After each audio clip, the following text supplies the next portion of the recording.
Excellencies, distinguished guests, honorable speakers, participants, ladies and gentlemen. Assalamualaikum warahmatullahi wabarakatuh. Peace be upon you. Good morning. How are you today? Welcome to the talk show with the theme for today is Startup Ecosystem Players, VCs, Accelerators, and Incubators. This session will lead by Mr. Andri Suhaili as a moderator. And before we start the session, allow me to introduce him first. Mr. Andri is an energetic and forward-thinking leader who has spent the past 20 years in technology companies, leading the product development and execution strategy to drive business growth with extensive experience across a broad range of verticals, including e-commerce, e-procurement, edtech, and food tech. He works for Jawara Ventures Singapore as a general manager. So please welcome Mr. Andri. Time is yours.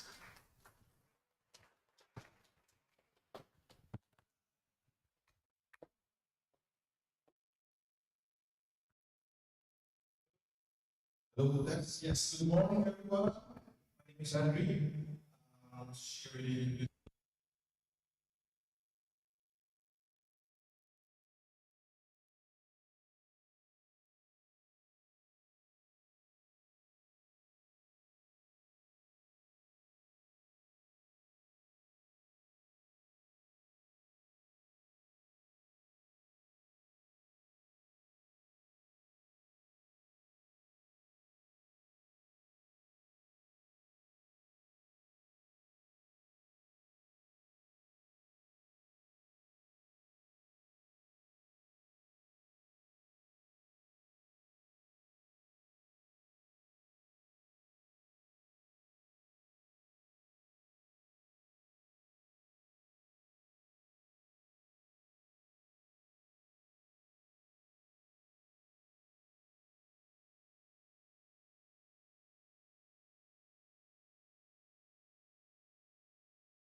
Morning. First of all, I would like to sincere thank to the MC and also the host organizer to having me today. So my name is Suwanpeng Pomasan, Director of Agroforestry Consultant. I come from social enterprise, and my organization is was founded since 2011 until now. And also, actually, is my background education is not the forestry and nature. I come from the economic sector, but I have been engagement with the social enterprise and also the nature resource conservation since 1993 until now. So thank you. All right. Thanks. Please we give our host Okay, maybe the next session, how can you share the current state of technology and rules in each of your country? Start with Mr. Henry. Again, thank you for give me the first volunteer to speak. And also, in Laos is in terms of the technology and innovation is relatively is far behind the another Asian country, because as you may know that Laos is lead development country, but our government try very hard to be like a little bit not so far between the, not to make the big gap between the advanced technology and also the local knowledge use. So far, we work in Laos is we were focusing on our incubator and social enterprise development, focusing on like local knowledge to preservation of the ecosystem for sustainable using in the long run. As you may know that Laos is allow 67% of the rural people is related depending on the natural resource, and especially the non-timber forest product to be sustainable or dependency of the self-sufficiency for themselves. So that in terms of technology is now we try to engagement our social enterprise to conduct research like we call southbound research is conducted with the community people who gonna to be the entrepreneur or enterprise. So for the startup, as I say that we are very new concept for that. So that's before I just I would like to say that before, for example, before 10 years ago, we used like MI8, no? We try to promote our product by using MI8 system, simplified methods. Like we make the like a board in the village level or community level, and we put up the price, market demand, and also the volume of market demand, something like that. But currently we have a little bit a chain transform from the how to say the whiteboard system in village level, or sometimes some village we use like a speaker system to announcement every day the price of our product. But now we use VR WhatsApp, and also they can set up like a group of the WhatsApp, try to share market information via WhatsApp. That's our technology. If compared to some presentation yesterday, we can say that far behind of another Asian member state. So that's my country. All right, very interesting. So if I can summarize, in Laos, basically they're relying so much on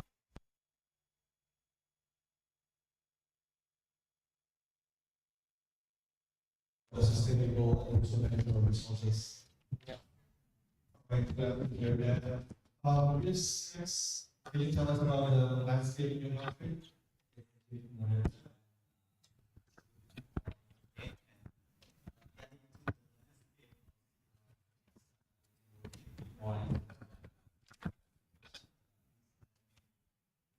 Little bit about Cambodia. I want to remember the nation. We are not big, not small. Our population but we have strength of 60% of the population are young, it's under 30 years old.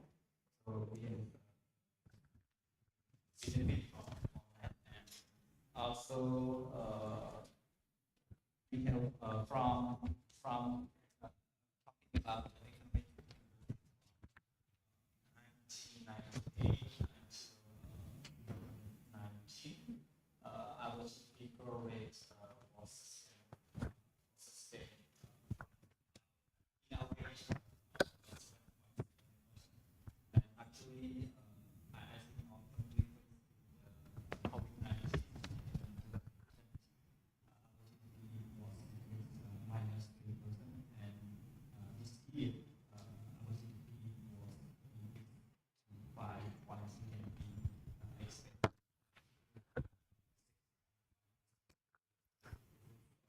It's about the economic Cambodia, and back to the startup ecosystem. Over the decade, Cambodia digital startup ecosystem has developed vibrant and the concept of startup was initially in 2006 by one program with national office called National Business and now in 2000 during 2010 we are in issue of startup. There are only some incubator and some program like barcamp, like startup weekend. So they were issued during the 2010.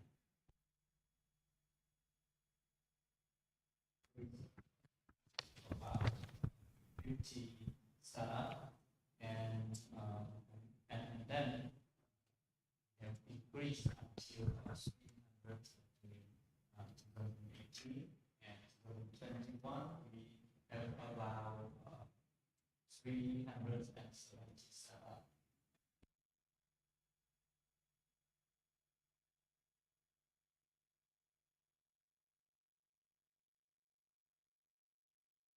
About 20 venture capital together and Accelerator. I think we are not different from Laos. Cambodia is one of the countries that rely on agriculture product, but now we try to change a little bit because we don't think that agriculture can increase our GDP with others. Now Cambodia is focusing on industry, manufacturing, and also All right, that's pretty good. I mean, like in 2017, you only had like about 50 startups, and then the next year it went up like 4 times, 500 to 300. And now you in Cambodia, there are about 10 accelerators and also incubators. That's a good number. Congratulations. Yeah. All right, next, Mr.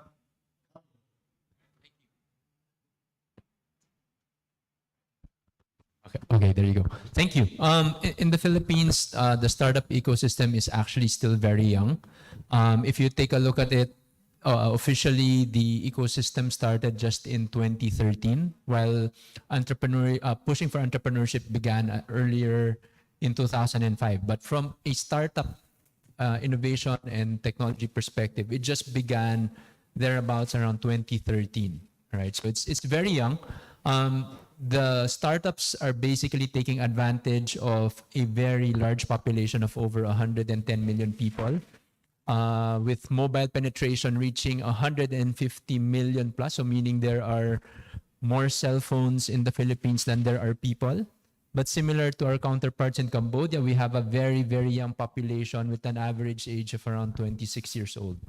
So if you take a look at it, it's nice to take advantage of that because the young population are already digital natives or digital literate, which is also an indication of why industries have to play catch up in terms of digitalization and so on, because the way businesses are run in the Philippines is still quite traditional in that fashion.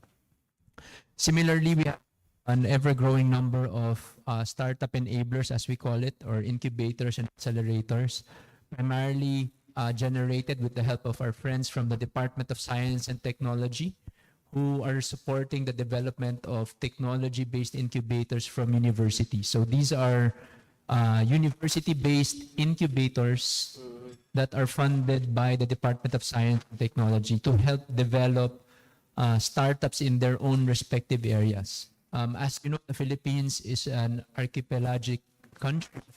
So there is a lot of fragmentation, and therefore there's a need to localize certain initiatives to help develop local ecosystems so that they become national. But right now, most of the startups are coming from the main cities, which is Manila, Cebu, and Davao, where there is a concentration of resources, industry players that are more mature and the like.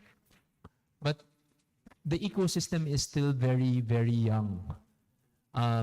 Digital adoption was pushed more so because of the pandemic.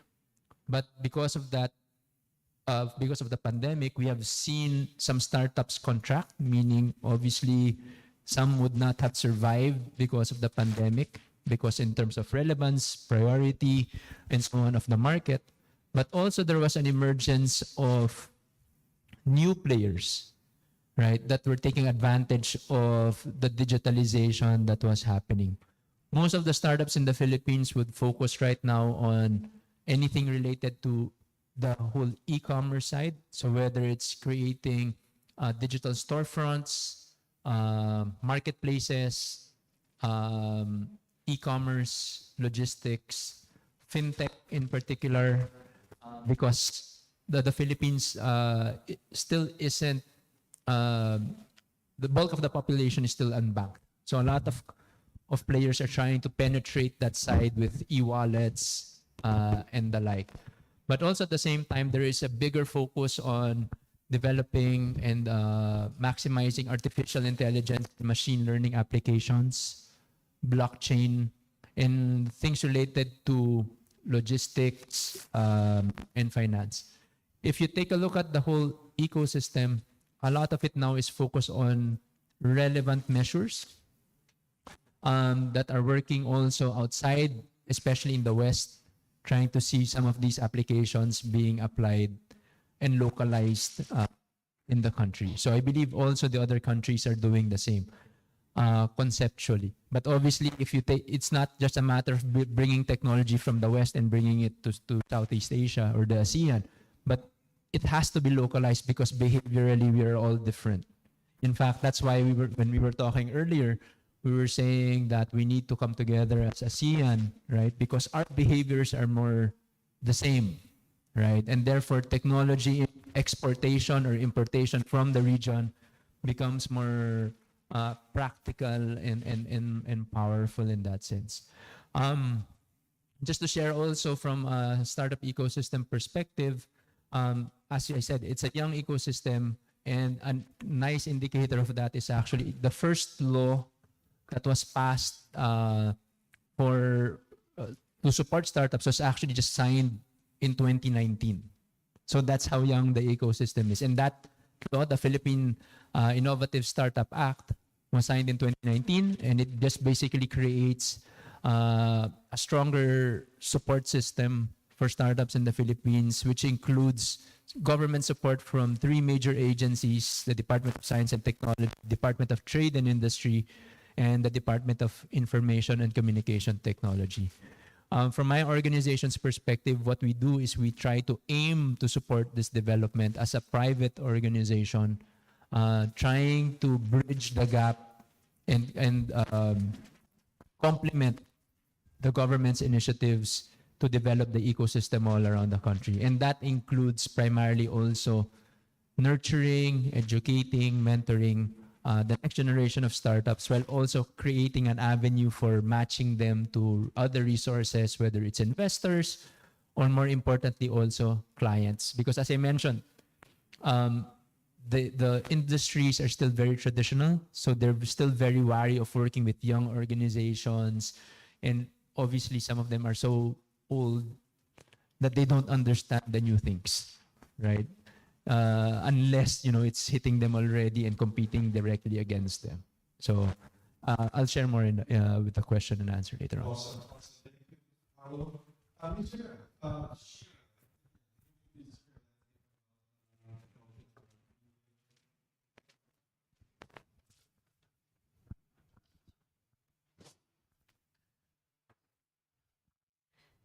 So I think, I mean, all of us here know that India has a huge population, and that is why we can't really compare the number of startups we have in India with the other ASEAN countries. And in fact, yesterday, Mr. Ashish also in his presentation did mention how the number of Indian startups, the number that is so much more than the total number of ASEAN country startups here. So that's definitely there. I would say that the ecosystem is not nascent. We have, I think, now more than 70,000 startups registered in India and who are operating in India. I think 2021, 2022, we had around 16,000 startups registering and working, which was post-COVID. But we definitely have a long way to go. I think in India, when we say a long way to go, we're looking at sustainability of all of these ventures, right?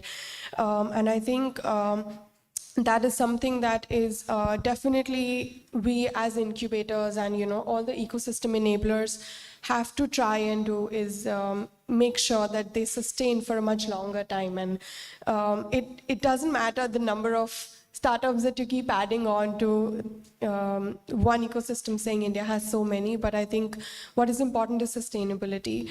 And in fact, keeping that in perspective to our organization, I think what we try and do is that, and being a business incubator, we try and do business mentorship and make sure that they sustain for a much longer time than just going away in, let's say, 2-3 years and dying down there. We've had, I think, 107 unicorns now as of September 2022. We've crossed that 100 mark. But as I said, I think a lot depends on how longer you are in the market and how faster you grow, and also making sure that you create impact on all sections of the society and economy. Again, being gender as one of the most important aspects to make sure we also have to take care that women entrepreneurs are equally enabled as compared to other entrepreneurs of the country. In fact, we at NSR Cell also try our best to create that community of women entrepreneurs we have. And I think we have one of the largest women entrepreneurs community in the country. So we work with almost 700 women entrepreneurs in a year. So yeah, we definitely have a lot of entrepreneurs coming in. Well, what else? Across sectors, I think we definitely touching in almost all sectors.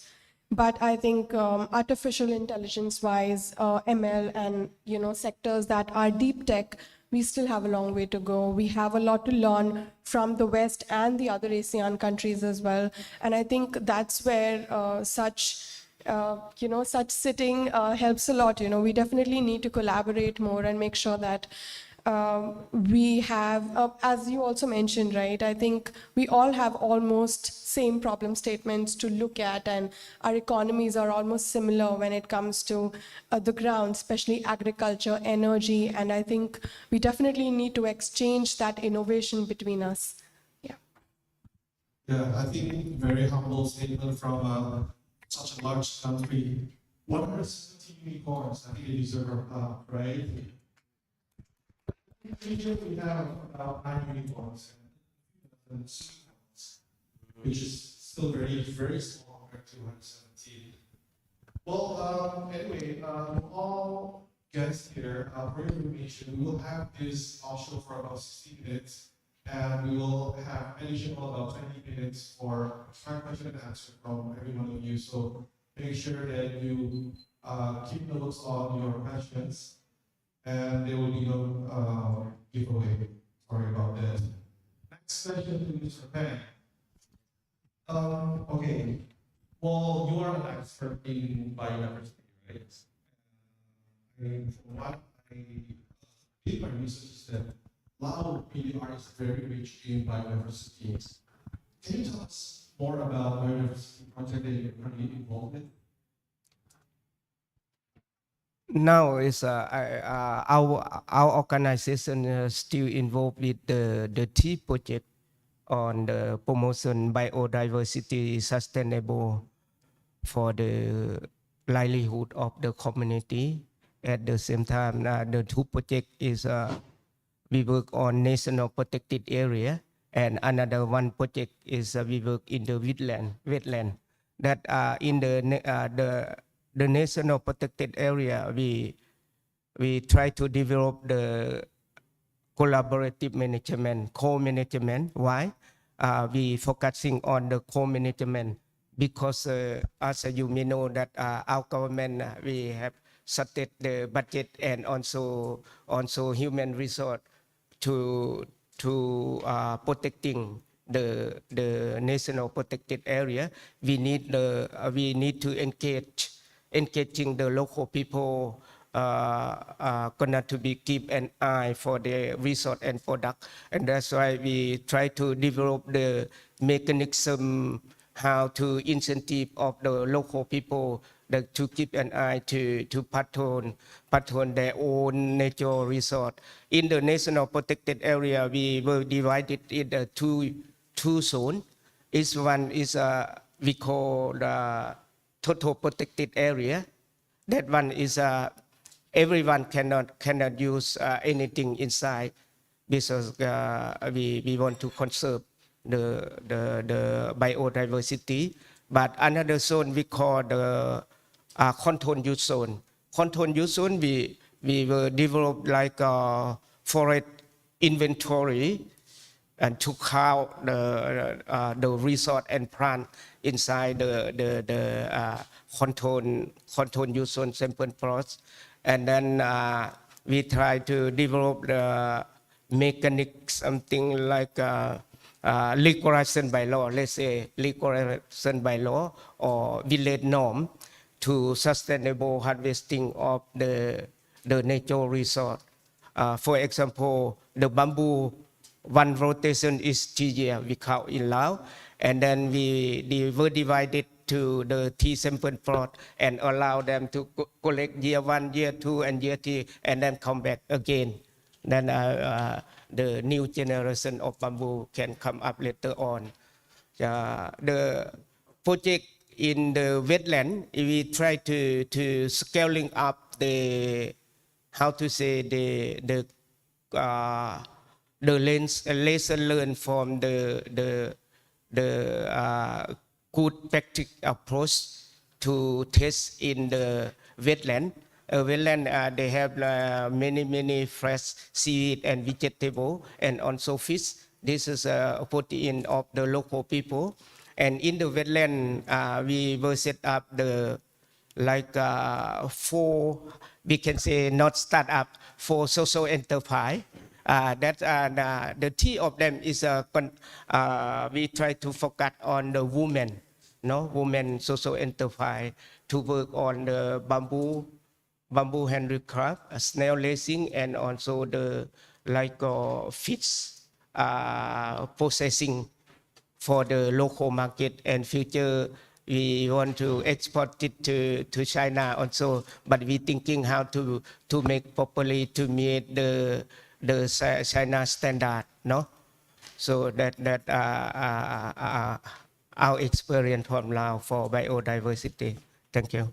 Oh, great. I mean, in Indonesia, we are, I think, number 2 in the world for biodiversity. Hopefully, in the future, we can collaborate or synergy together with all of your bamboo craft activities. Sure. That now we have existing project. We call the ASEAN-Indonesia UNEP.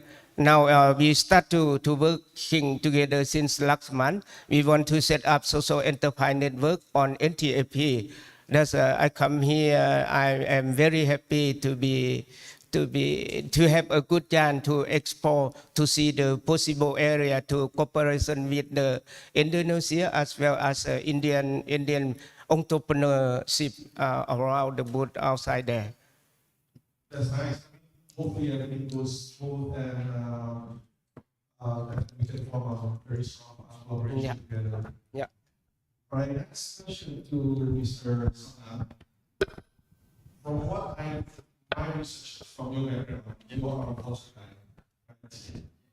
So basically, this has friends and experience in terms of it's water problem, water, clean water.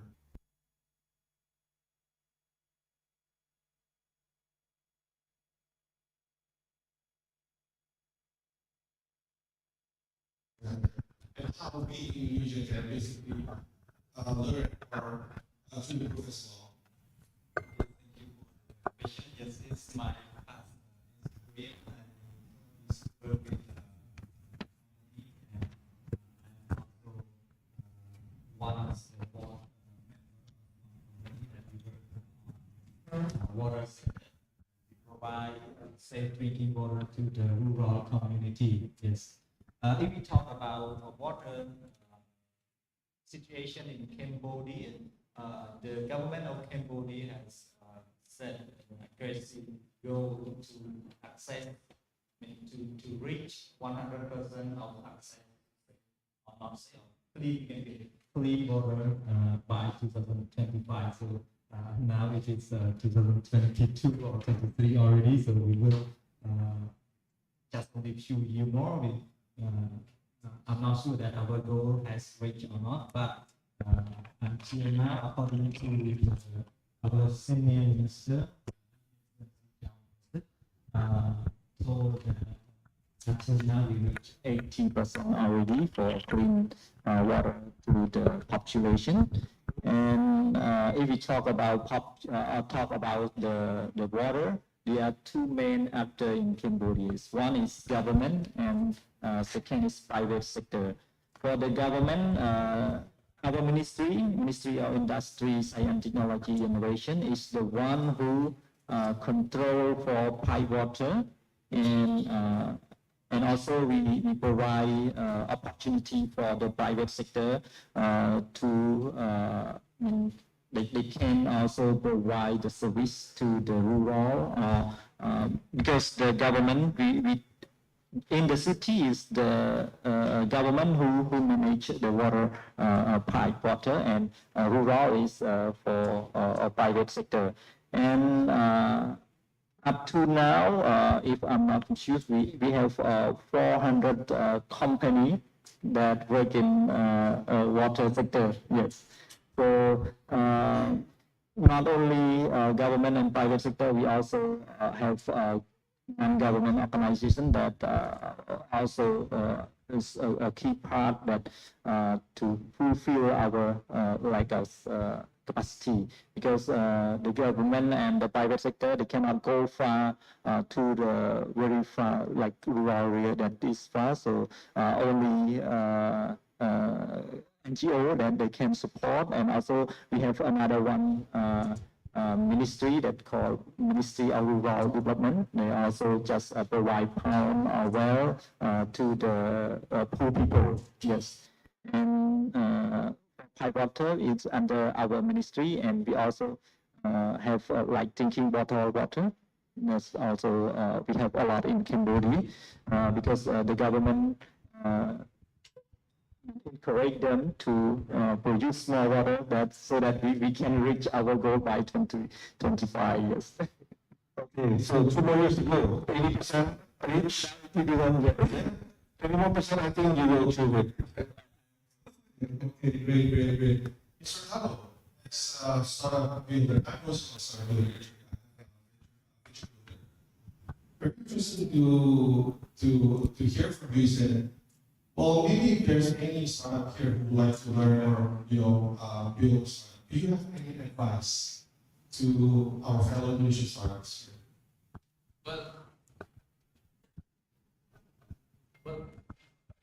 Well, the advice that I could give startups is always to look at the problems that are present in your locality or in your area and convert that into opportunity. But also at the same time, it's good to also aspire to become unicorns, right? India has a lot. Indonesia has. The Philippines hopefully will have our unicorns coming out soon.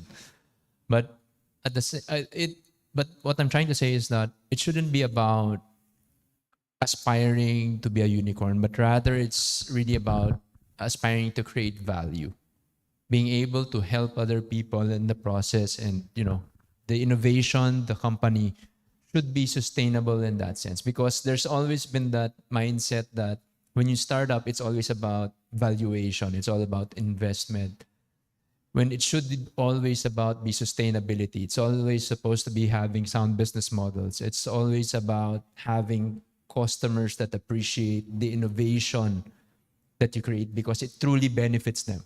And I think that if a startup focuses on those things, valuation, revenue, and everything else will follow. Focus on the customer and the customer pain points. That has always been the core of any startup. And things will flow from there. So I think that's the major advice that I can give. But also at the same time, just to add to that, since we're ASEAN and we're in this ASEAN forum, is that startups should have a global mindset. I think the challenge for some startups is, okay, I'm solving localized problems, which is great. But there always should be an aspiration of becoming bigger than what you are today and bigger than what you can be. At least having that vision should propel you to innovate and challenge yourself to become better and better and better. And being a global company should always be an aspiration of any organization, right? You start with localized problems, come up with localized solutions, but with the mindset of thinking, how can I impact the lives of billions of people? Right? When you talk about localities, normally you think about, okay, maybe let's talk about impacting the lives of 1,000, 10,000, 100,000.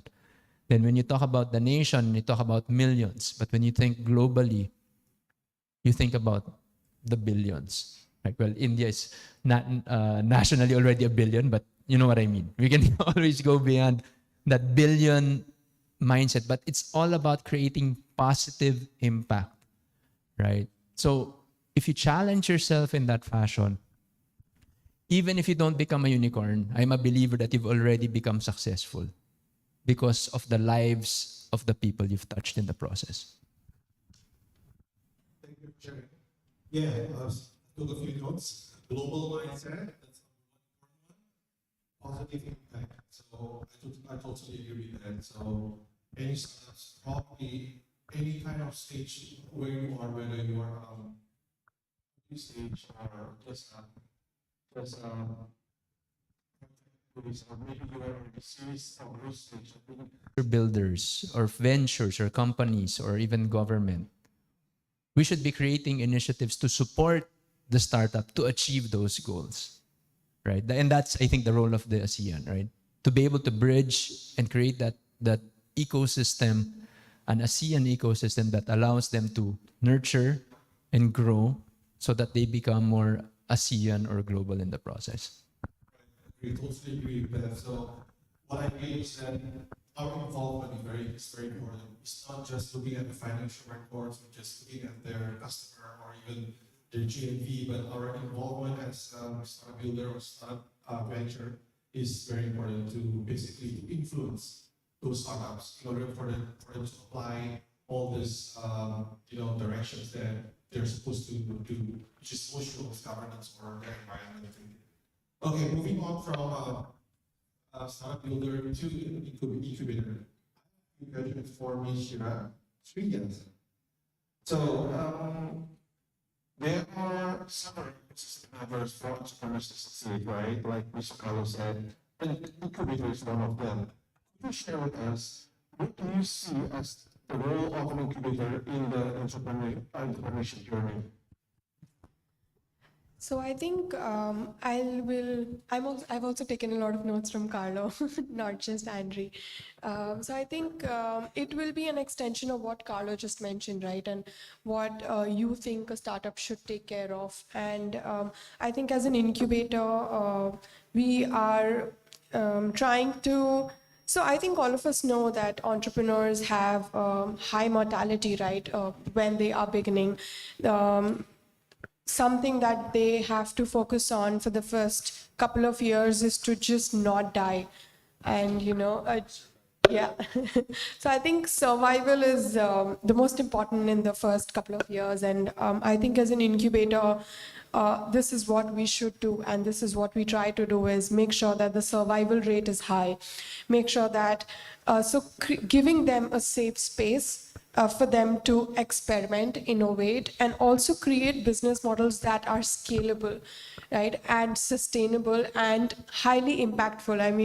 We want everything all at once, but has to be, if you have to survive, and especially global mindsets, right, if you have to make sure that you're not just selling, or you're not just having a business model around your economy, but also globally is what is important, and that's how you would go up. And I think we can look at a couple of unicorns. Let's say if you look at just Amazon, for example, they have come up with a business model that is applicable across all economies, irrespective of what their personal problem statements are, what their regional problem statements are. So I think as an incubator, we have to give them the business mentorship, the guidance, the networks, including investors, including VCs, our networks of shared services.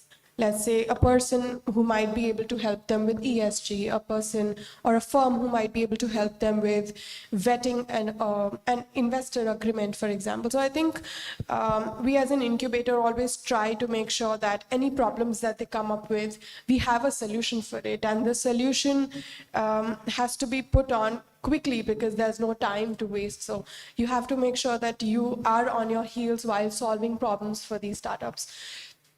So I think, and of course, an incubator is not just enough, right? You also need help from the government, from the corporates, from the private people, and let's say other countries like ASEAN countries to understand that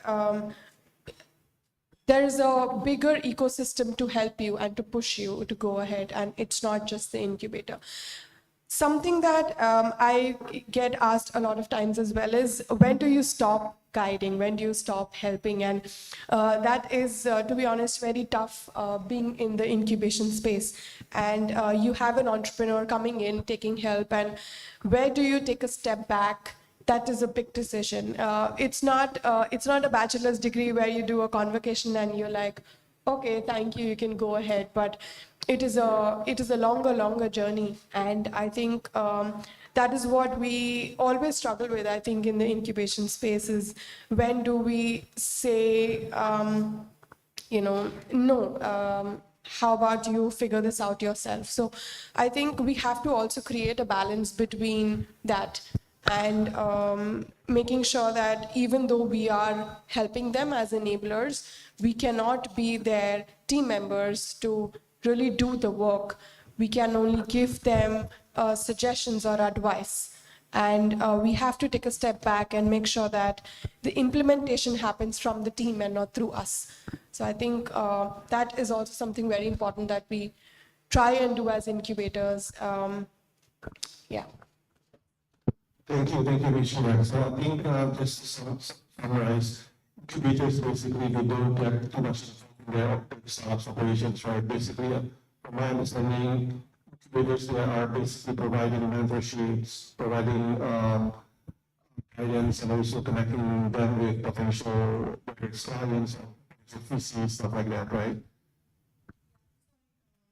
Just to add, we also as a team trying to constantly evolve as markets are changing. These markets are emerging. I think all of our economies markets are emerging, and I think we have to constantly, our constant struggle is while we are supporting startups, we are also making sure that the facilities and the guidance that we have for them is up to date, is matching the emerging markets as well.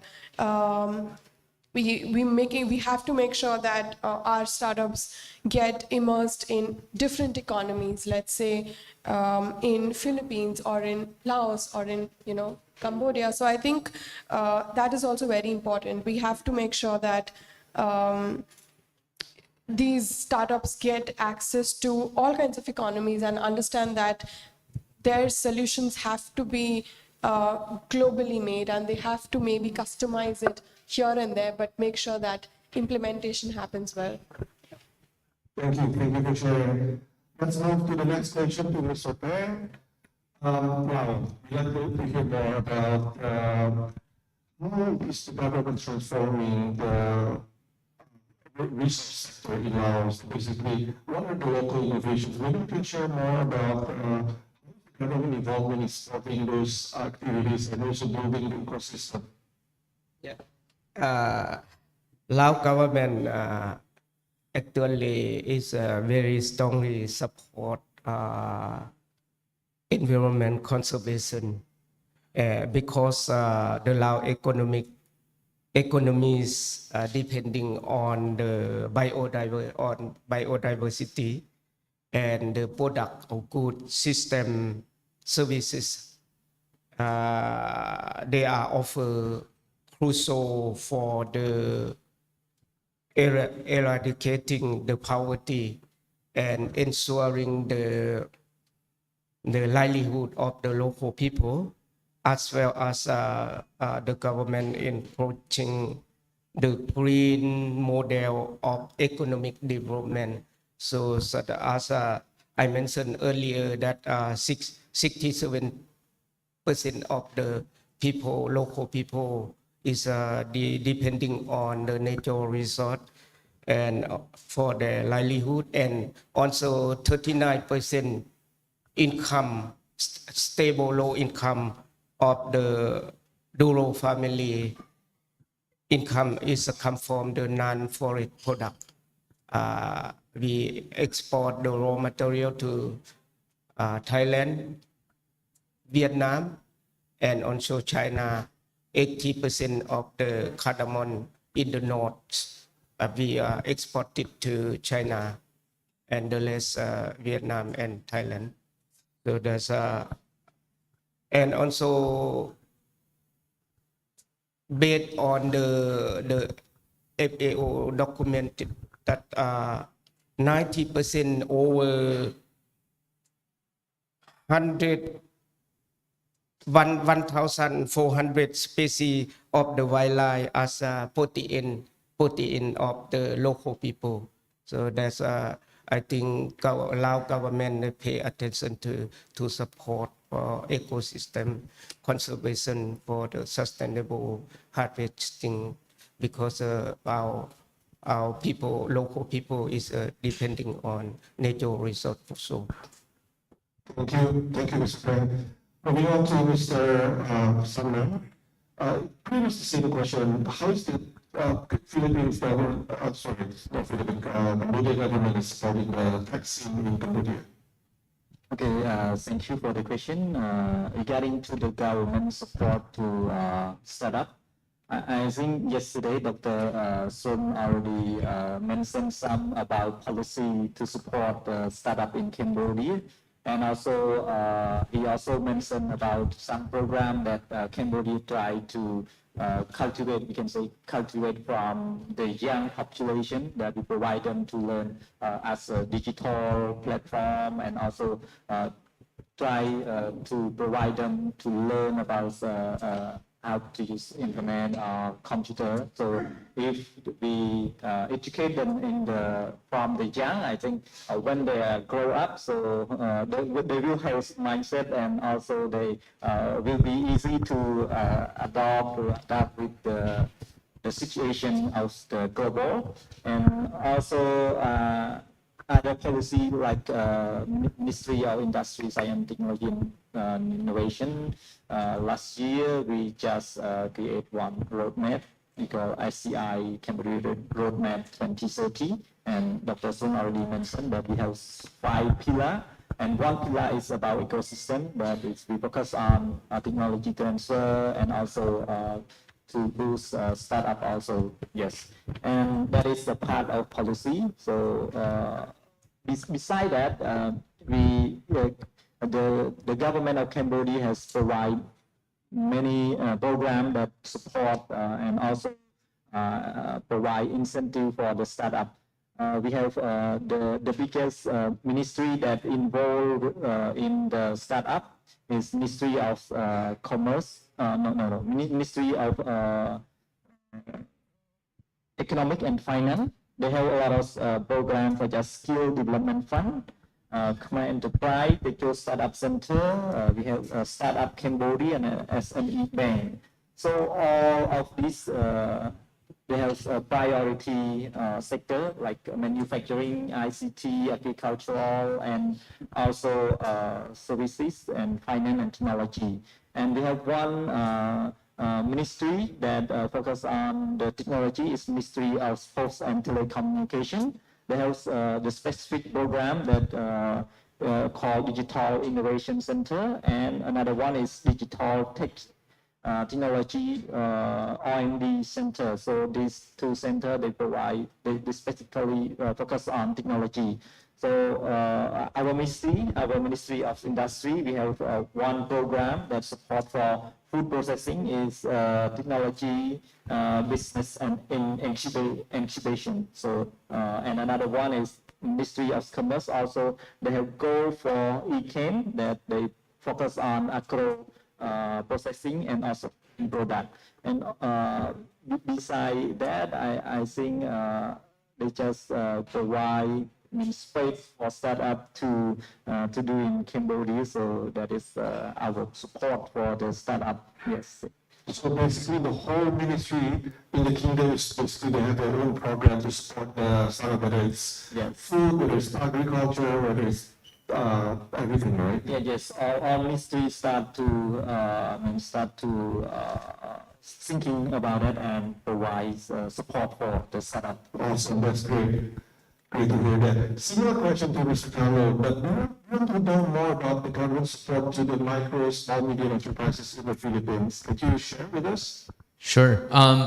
For the Philippines, the government has been very, very supportive of the development of startups in the country, especially as I mentioned earlier with the passing of the Innovative Startup Act, basically a law that aligns government agencies towards supporting the ecosystem.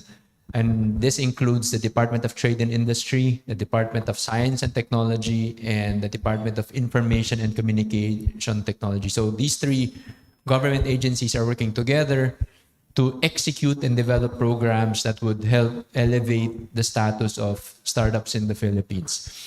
This includes different startup funds or grant funds that can help finance certain startups as they move along the different stages of growth.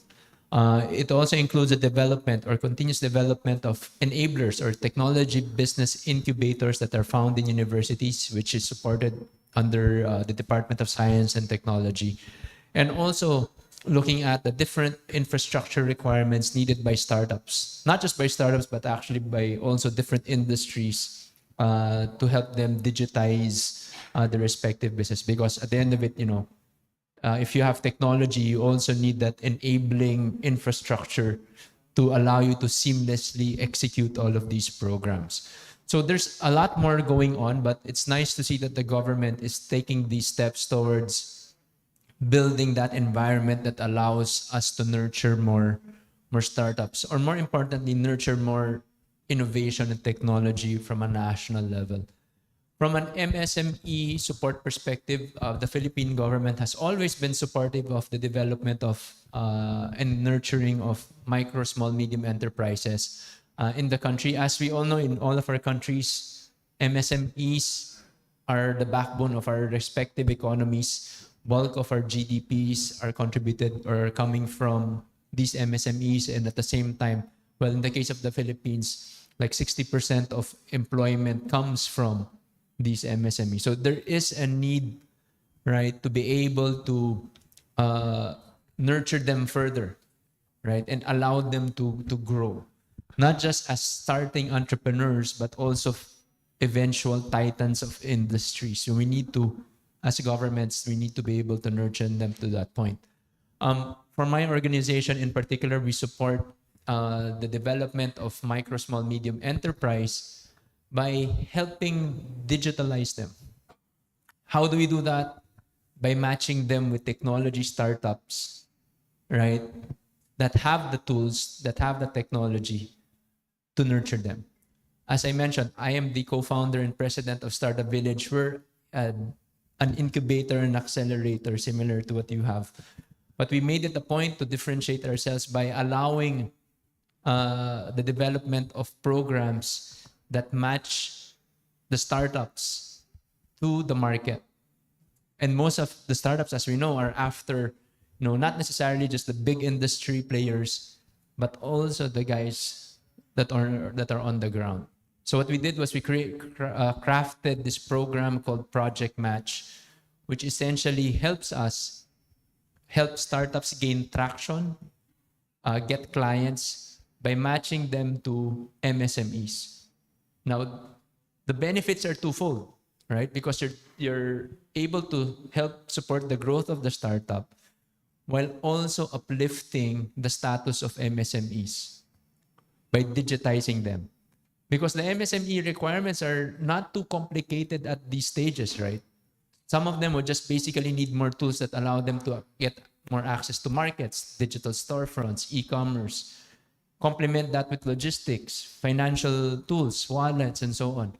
These same technologies, these same tools are being provided by the startups that we are taking care of. But the challenge of the startups is they're small, they have limited network, they have limited experience. So when they go out to market, they don't know where to go. And that's the role, our role as incubators and accelerators is to play, it's like a dating game, right? Or we play matchmakers. Our role is to help elevate startups. But it just so happened that with this program, we're not only helping the startup, right? We're also helping MSMEs. We've only been implementing this program during the pandemic, and we're happy to share that over the course of 6 months, we have helped digitize around 1,200 MSMEs from all over the Philippines by matching them to over 120 startups from the Philippines. And the startups are not the very early stage. These are the startups that are already go-to-market startups, because we also need to take care of the reputation and relationship with startups by making sure that they are able to deliver on these initiatives. And this project of Startup Village is conducted with the support of government as well. But like what I said, government is always eager to support MSMEs because they comprise 99.6%, right, of the registered companies at least in the Philippines. That's around 2 million MSMEs. So just imagine the impact if they do not adapt to the emerging or changing world that we live in today. My notes here that MSME in the Philippines is 97%. Turns out it's corrected me, it's 99.6%. Wow, that's huge. I think it's very important. for the government to be involved in the digitization of the MSME in Philippines. Ms. Surya, same questions. What is the government role in India to help in helping the Indian startups? Can you please share? So the Indian government, I think, has been very active, I would say, post 2018, 2017, 2018. Even the Prime Minister has been very vocal about being, in fact, he launched a slogan saying Atmanirbhar Bharat, which means self-reliant India. And he said it during, I think, during one of the speeches which was happening in COVID. And he's talked about a self-reliant India, from the time he was there, I think post 2013, 2014. But I think the whole Make in India, Made in India concept has risen past 3-4 years, a lot more from there. And I think all of the ministries, just like what Samsung just mentioned, have coming up with a lot of funds and a lot of support for the startups, specifically a lot of MSMEs in the rural areas. We've had policy on specific communities for them to get access to microfinance loans, which is the Mudra scheme. We have working capital loans that you can get from banks if you want. We've had a lot of private banks coming in saying we would like to help and come and do that, support the startups. I think the whole, we also have tax benefits for startups. So I think a lot of, in fact, there are individual state ministries who have come up with their regional understanding of the entrepreneurship space in that state and have come up with different policies which are very state specific. So there is definitely a lot of engagement by the government, even though the corporates have been engaging with the space since a while, and they have put in an immense amount of funds and support to the system. But I think the government has definitely upped a lot. Just like this event, for example, right, Department of Science and Technology has been putting in a lot of support for such startups, Department of Biotechnology, even Ministry of Electronics and IT pushes entrepreneurs to try and pursue technology and use AI, ML to create solutions because that has been a bit lacking in the Indian ecosystem. We've also, I think government pushes a lot on regional problems and making sure that the entrepreneurs of that region find solutions for it. And I think, Lao sir, you're doing an amazing job there. I think a couple of things like biodiversity, and I think we definitely in India need to work a lot more. And we have entrepreneurs, especially MSMEs, who work in their own pockets, but they need that exposure to get those products out there for a bigger market, just to start with India and then globally. So I think that is something that we have to move on about. I think I really like the idea about connecting MSMEs to existing technologies and entrepreneurs who are creating technologies, and I think that is something that we should definitely work on. Thank you for sharing. One last question for all speakers. Maybe we start with Ms. Surya. What will be the next trend or technology that will be taken off in your country next 2023? So I think climate change is one of the most pressing problems that I think all countries are facing and will face a lot more in the next couple of years to come. The generation that is coming in, who are currently the Gen Alpha, as you say it, I think will face a lot for climate change. And we have seen a lot of entrepreneurs working around it. And sustainability, circular economy, and climate change is some of the focus areas that we're looking at entrepreneurs going into. We've also had, to enable them to come up with such ideas, we've also had a lot of private investors and a lot of international funders coming in to saying this is a global phenomena that is going to happen and it's going to affect all of us, and especially countries that are surrounded by water bodies a lot. I think definitely the ecosystem enablers are doing a great job of saying that. I think the trend earlier was not into, let's say, trying to find an alternate to plastic or just recycling e-waste. And startups now are coming with a lot of such technology and trying to make sure that there is that sustainability and climate change SDG goal in their business model. And I definitely see that coming in a lot more in the next couple of years to go. So basically what we see is that it's more towards sustainability and also green energy, ESG and SG, right? Thank you, Mr. Khairul. For the Philippines, I think we will continue to see further growth and development in anything related to e-commerce, logistics, and fintech, because still while adoption was pushed during the pandemic, I think that it will still continue to grow. We're just hitting the tip of the iceberg in terms of adoption. The pandemic has forced people to start using it, but obviously the challenge also continues in terms of how do you make sure that they continue to use these technologies, especially with the emergence or opening up of respective localities and so on.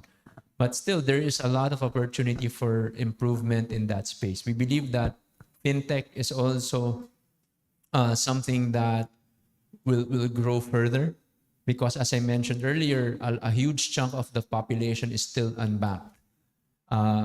Credit card penetration is very low. People with bank accounts are still very low. So therefore, the emergence of e-wallets and anything related would still be emergent. But I know that the Philippine government is also focused on developing the AI machine learning space. We're also still not there, but we're trying to be there as well. So that's going to be something that's emerging. And yes, I believe also that sustainable industries will also continue to develop in the country in the coming years. So when you say fintech, can you share more a little bit of that? Well, from a blockchain perspective, I think that a lot of these fintech solutions that are coming out will also be working on the blockchain or with the blockchain as infrastructure.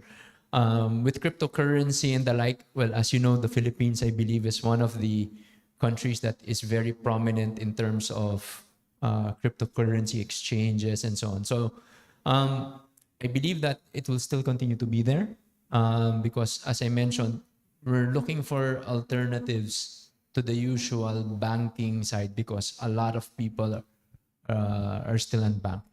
So, but I think that if you look at the core of cryptocurrency and the core of blockchain, I think a lot of these solutions will be used as a foundation for the creation of fintech solutions or even just practical solutions that even governments can use and so on. Thank you for sharing. Mr. Samla, what do you think will be the next hot trend next year in your country? Yes, thank you for the question. Actually, the government has focused on 4 sectors. First is education technology, and second is agricultural technology, health technology, and another one is green technology. Because right now in Cambodia, regarding to fintech, e-commerce, we have a lot of startups already. But regarding to the education tech, health tech, and especially green tech, we have few, just about 10 or 20 startups that focusing on that sector. So right now, even our ministry, right now we have establishing a roadmap, technology roadmap, focusing on agricultural technology roadmap. We already did 3 already: agricultural, education, and health tech. And this year we will do it more 3 in digital technology roadmap, energy technology roadmap and tourism technology roadmap. So, because as I mentioned, we're focusing on 4 sectors that the Cambodia is looking for. Yeah, thank you. Okay, so education, agriculture, green, and health technology will be the next trend, and also the support from the Cambodian government next year. Yeah. Thank you. What about Mr. Peng? What do you think now? Thank you. For now, is I think the government focusing on the agriculture sector, and if we want to develop agriculture sector to have like to increase the yield of the production, show that the government they have like a roadmap for the year 2030. Laos will become like a food supplier among ASEAN and the world. So why the government focusing? Because Laos have the low density of the population, and also we have the lack of land. But the agriculture sector is not yet development. We still use traditional agriculture before, but in the future, the government will try to develop like technology, to apply to the agriculture. If government want to develop new technology in the agriculture sector, must be need to develop strategy and also infrastructure, including the human resource development. For so, from now to the year 2030, government will go achieve according the roadmap for sure. Okay, so global food supply will get a target for Packages of the Laos, yes. Okay. Thank you. Now we are done with the panel discussion. Maybe next I'd like to throw the questions to the audience for Q&A. All right. We have first question. Maybe because time is limited, maybe we will have about 3 to 5 questions. Thank you. So my question is directed at Andy, Carlos, and Shreya. You don't have to give me a definite answer. It's a tricky question, but it's just a point of view that I'd like to hear from you. What are the various stages of startup, when they go say a life cycle of a startup, various stages that are there in the journey that they have, till the time they sort of achieve being a unicorn. And if they don't, at what stage do you decide that they are not going to be a unicorn, but they're probably a good SME, So I don't need a definite answer. I just need your point of view on this. Okay, let me start first. At what point? I think really depends on what the type of startup. Is it a VC game or is it a profitability game, right? I think those are just two that we can basically divide the companies. Well, if these companies requires to burn more money, like what happened in the past years, right? I think then they will be on the VC game where they keep on raising money, bring on a few series until they go IPO. Yeah, and the other side is a few companies that are already stable. They already have a market. They are already. I think for unicorns, I think it's a valuation game, right? That's what I think. That's from point of view. Let me take a crack at that.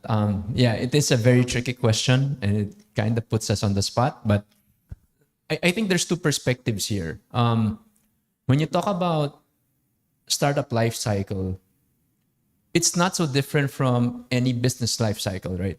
So it's the same process, except that for startup, what you're after is exponential growth, right? You're looking for that hockey stick type curve. But it is also something that you don't, that's far that, you expect from a traditional company. As I mentioned earlier, an organization shouldn't just aspire to become a unicorn. If your mindset is sustainability, if your mindset is on creating value, then the achievement of unicorn status can be accomplished along the way. As you're going through the different cycles in the process, right, you're going to see whether or not you can achieve that unicorn status. But I think it also points back to the founders themselves, from the vision, from the leadership, on up to what point they're going to be satisfied with the success that they've achieved. Because I've also seen startups who have had the potential to become unicorns, but when they reach a certain level, they say, okay, I'm satisfied with what I have.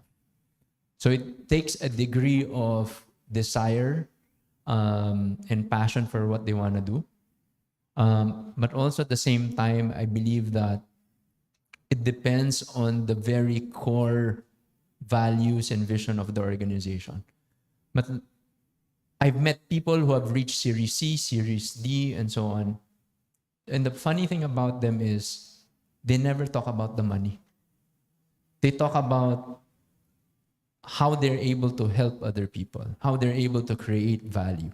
Obviously, some would play the valuation game, but I'd like to believe that there are still some out there who really want to just create better impact. Because to them, once they reach a certain level, they now transition from being a startup founder-led organization to a more professional-led organization. And that's when the transition happens. Because, to be honest, as an entrepreneur, once you get hit by the bug, you can't stop. You're going to want to diversify and find other things to do because you're going to get bored. And that's where, you see these successful startup founders, unicorns, right? They end up, reaching a certain status, then you see them delve into other things because there's that itch to create more value that comes. And the satisfaction of creating something new is always going to be there. So I think it also it's based on the founder, but like what I said earlier also, it's nice to aspire to become a unicorn, but it shouldn't be the end all of an entrepreneur's journey.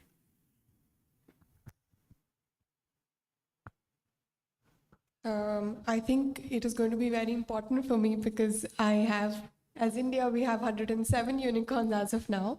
But I think just to continue to what Carlo just mentioned about that satisfaction an entrepreneur has after some time, right? I think I'm here now. So I think entrepreneurial mindset is something that we try and check as an incubator. To keep an incubator perspective, we try and see what is the mindset of an entrepreneur at the moment and where does the entrepreneur see the scale of the business going. And the other is, of course, about business model and how scalable it is. I also think there's a revolution angle to it. You need that revolutionary business model and that mindset to really cross that unicorn stage. And of course, it is about valuation somewhere, but keeping that aside, it is also about the mindset of creating such a huge company and creating impact. Yeah. Thank you. Just one.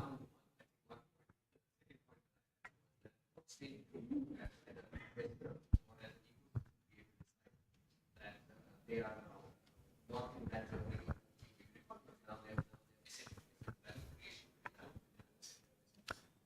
Well, for me, like what I said, it's a tricky question, but from an investor perspective, you're going to always want to push it, right?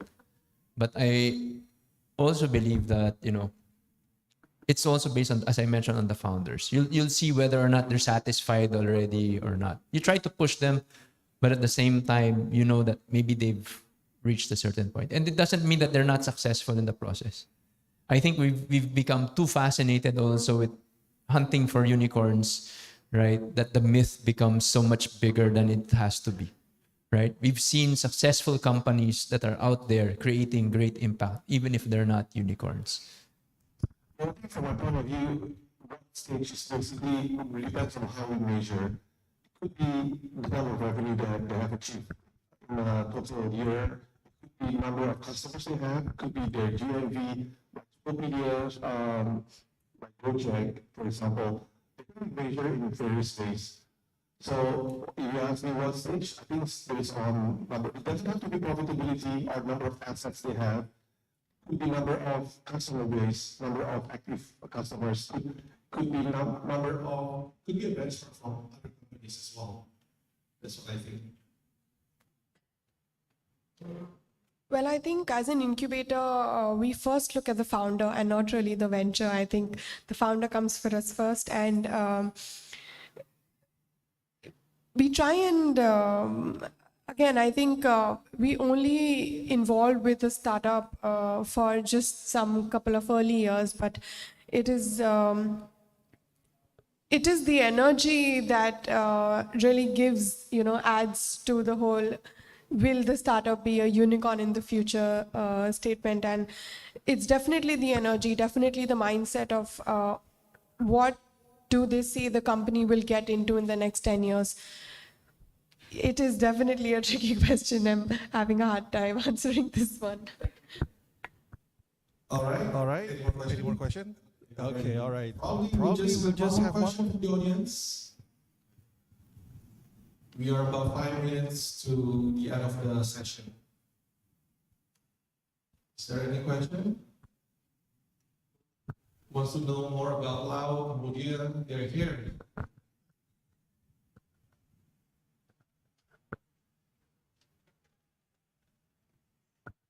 All good? Well, if there's no more question, probably we'll just end the show. It's 5 minutes early. I think it's fine, right? Thank you so much, all speakers, all panels. Congratulations.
Ladies and gentlemen, the talk show is going to start.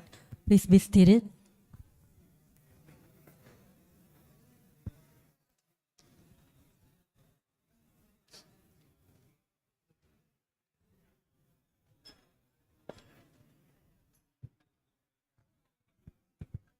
Ladies and gentlemen, now we will start the second session of the talk show. Again, it will be led by Mr. Andri. Mr. Andri, are you ready?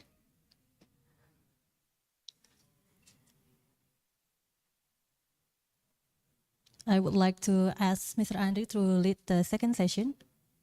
Yeah? Okay.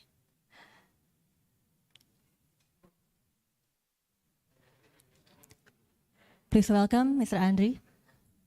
The stage is yours.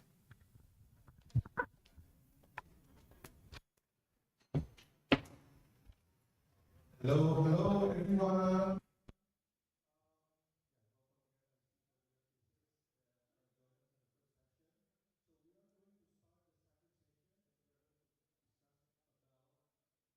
Ecosystem players. So there will be VCs, accelerators, and also incubators from many countries. It's very interesting for us to learn, to get inspired by these people.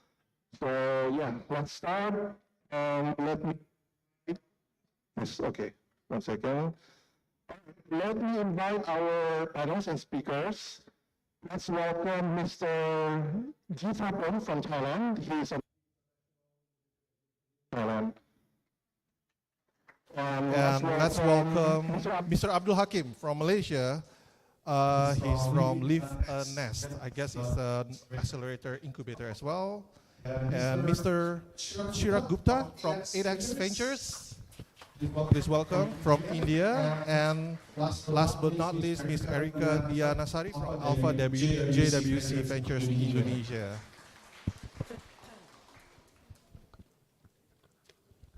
All right, the format will be pretty much similar. So we will start with all speakers to introduce about your background, about yourself, your company, and your organization in 30 to 60 seconds. We can start with Thailand. Sure. Good morning, everyone. My name is Jitrapon. You can call me Jade. I'm from the National Innovation Agency of Thailand. So before introducing myself, I would like to take a few steps to introduce my organization. So the National Innovation Agency, we are the key driver of the national innovation system. And also we have mandate to create and strengthen the startup ecosystem in Thailand. We have a wide range of activities ranging from grooming new entrepreneurs, giving grants to startups, creating brandings and recognition of Startup Thailand, Innovation Thailand, and so on. And also, we also have mandate to promote. We also have the policy advocacy part too. For me, I'm an innovation developer. I'm responsible for the granting scheme for startups, especially food tech startups. I'm also involved in a in an accelerator program. It's called SpaceF. It's a food tech incubator and accelerator program, jointly done by corporate partners and academic partners. That's it. Thank you. All right, thank you, Mr. J. Next, J. Abdul Hakim. Yes, very good morning, everyone. So my name is Hakim. I'm the managing director of Dibentuk Nations. So Dibentuk actually is a group of companies. We have around 24 companies within our group, and our HQ actually located in Tokyo, Japan. So this is actually a Japanese-based company. So we have a big vision. We want to advance in science and technology for global happiness. So what we actually do, we are creating the whole ecosystem of science and technology development to solve the issue locally and also globally. And it also includes the startup ecosystem that we have been creating from Japan, across the 6 ASEAN countries, and also US and also UK. So we have a very big ecosystem, consists around 3,500 teams within our ecosystem from all these countries. And for Luminous Malaysia, we are now currently in charge to create this ecosystem in Malaysia and also Indonesia as well. Right, so that's all. Oh, thank you. Thank you. Look forward to your partnership here. Yep. Mr. Shurak, please tell us about yourself and your company. Thank you. Thank you. My name is Chirag. I lead the company called 8X Ventures. We are a deep tech focused venture capital firm. I'm personally based in Dubai. We make a lot of investments in India, so we call ourselves pretty much an Indian company. We do make investments worldwide in addition to India as well. Our conviction is that deep tech is the place that can change how industries or economies work. We love technology, but the conviction is that there is a lot of tech work or the deep tech work which is left to be done right now. There is a lot of benchmark in the consumer tech, fintech, edtech, or the soft technology, that as we call it. But there are not many benchmarks in this region for deep tech so far. And that's what we want to change. Thank you. Thank you, Mr. Chirag. Next to Erika. Can you talk about your background and also your company? Thank you. Hi, my name is Erika. I'm from Alpha GWC Partner, Alpha GWC Venture. So we are early stage VC fund. We're based in Indo. We first established in 2015. Now we manage across 3 funds since the inception. Invested in across 70 plus company, mainly in Indonesia, Singapore, and there's a couple in Vietnam and Philippines as well. So our mandate is invest on the early stage with ticket size wide from a few $100,000 to a few million, but we also do follow on round. We are sector agnostic. We invest in the B2C, B2B, the sector that have a potential growth opportunity. We really believe in founders, and we operate with focusing on founder focus, helping founders to grow to multiple stages of the company development, helping them on the area of organization building, marketing, growth hacking, and also technology and services as well. We are also working closely with other accelerator, government, because we really want to also be the catalyst of the Southeast Asia digital economic growth. Thank you. Thank you, Bu Erika. Well, yeah, I know. See when they first started back in 2017, if I'm not wrong. Wrong, yeah. So it's been 5 years. What I can say, not sponsored, but they are one of the fastest growing venture capital in Indonesia. So thank you. All right. Next question to all speakers again, maybe to Mr. J. Can you tell us the landscape about technology and also startup ecosystem in Thailand? Yes. In a nutshell, I would say it's still very early, but still growing and keeping growing, keeping the momentum due to the support of every parties, including the government.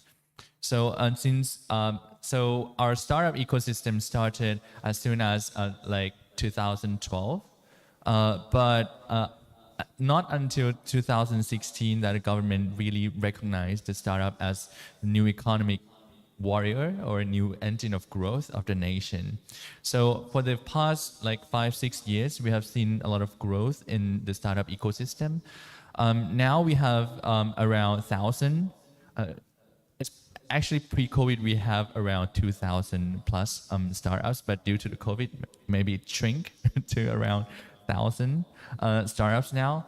We have like hundreds of incubators and accelerators, co-working space.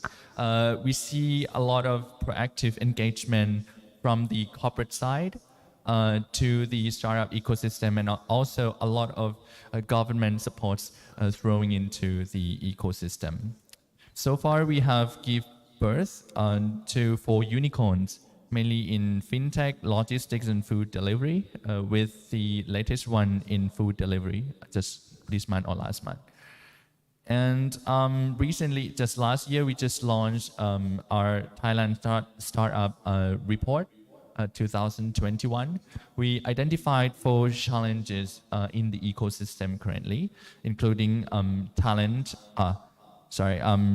manpower readiness, source of funding, growth and scalability, and support from the government and partners. We have been taking actions to address those challenges. For example, to build the manpower, we have created this campaign. It's called Entrepreneurial University, where we collaborate with more than 40 universities across the country to do the startup bootcamp, ideation workshops, and also nationwide pitch tournaments. That will help create new budding entrepreneurs for the country. Also, we established a youth startup fund. This is a dedicated fund from the government, which will provide seed and pre-seed funding to these young students and also young freshly graduates and so on. The second one, source of fund. Actually, Thailand is a CVC pretty much dominated landscape. We have very few VC, standalone VCs and accelerators in Thailand. With that in mind, so when the CVC decides to invest or not to invest, they usually look for the well-proved post-traction a little bit more mature startups who have synergies with them. So those parts, for example, logistics, food, fintech, those are well funded. But apart from that, not very well funded actually.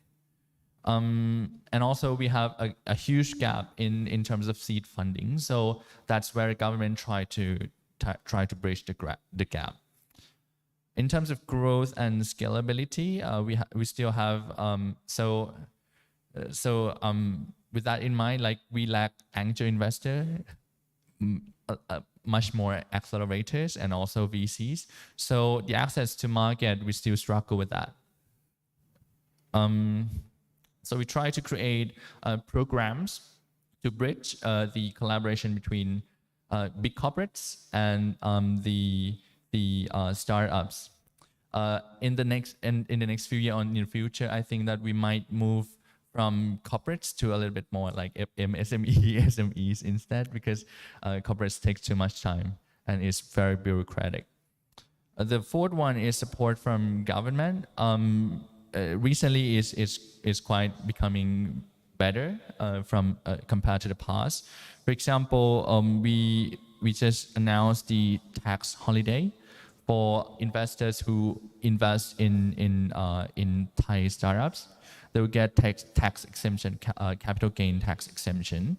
We just announced the new act, private placement for SMEs, to allow the SMEs to provide employee stock options.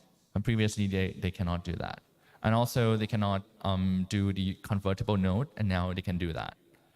Apart from that, we also launched the Smart Visa scheme to attract talents, entrepreneurs, investors to Thailand.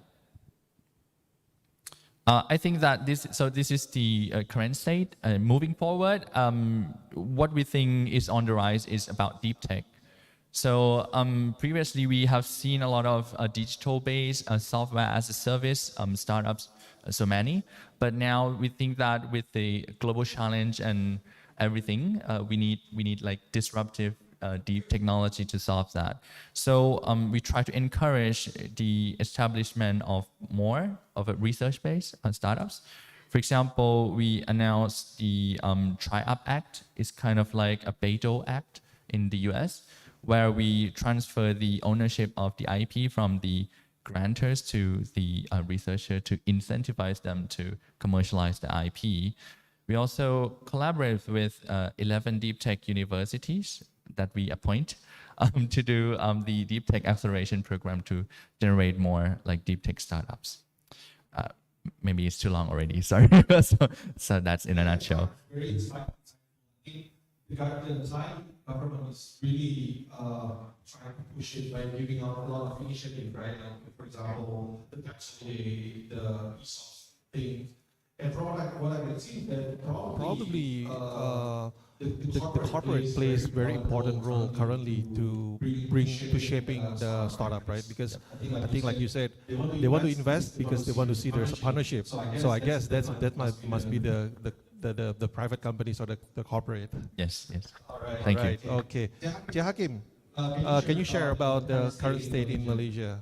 Okay, so thank you very much, Mr. Henry. So I think today Mr.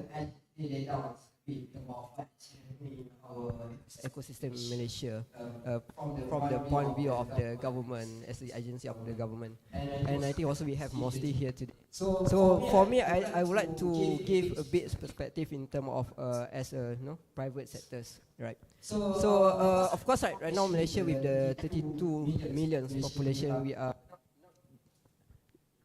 Hello, testing. Okay. We are doing quite well. We are now, I think, ranking the 21st in the emerging startup ecosystem. We have around 3,000 startups, which is the third largest number of startups in Southeast Asia. So what are the things behind that? I think there's a lot of things that we need to do as Malaysia. Because in Malaysia, we are targeting to become the top 20 of the startup ecosystem by 2030. So around 8 years to go to become that. So from the private perspective, in terms of the startup ecosystem in Malaysia, what you can see, we have a lot of digital startups, but not many in terms of the deep startup, which is that's where actually Venus is coming right now, to support more in terms of the deep tech startup ecosystem in Malaysia.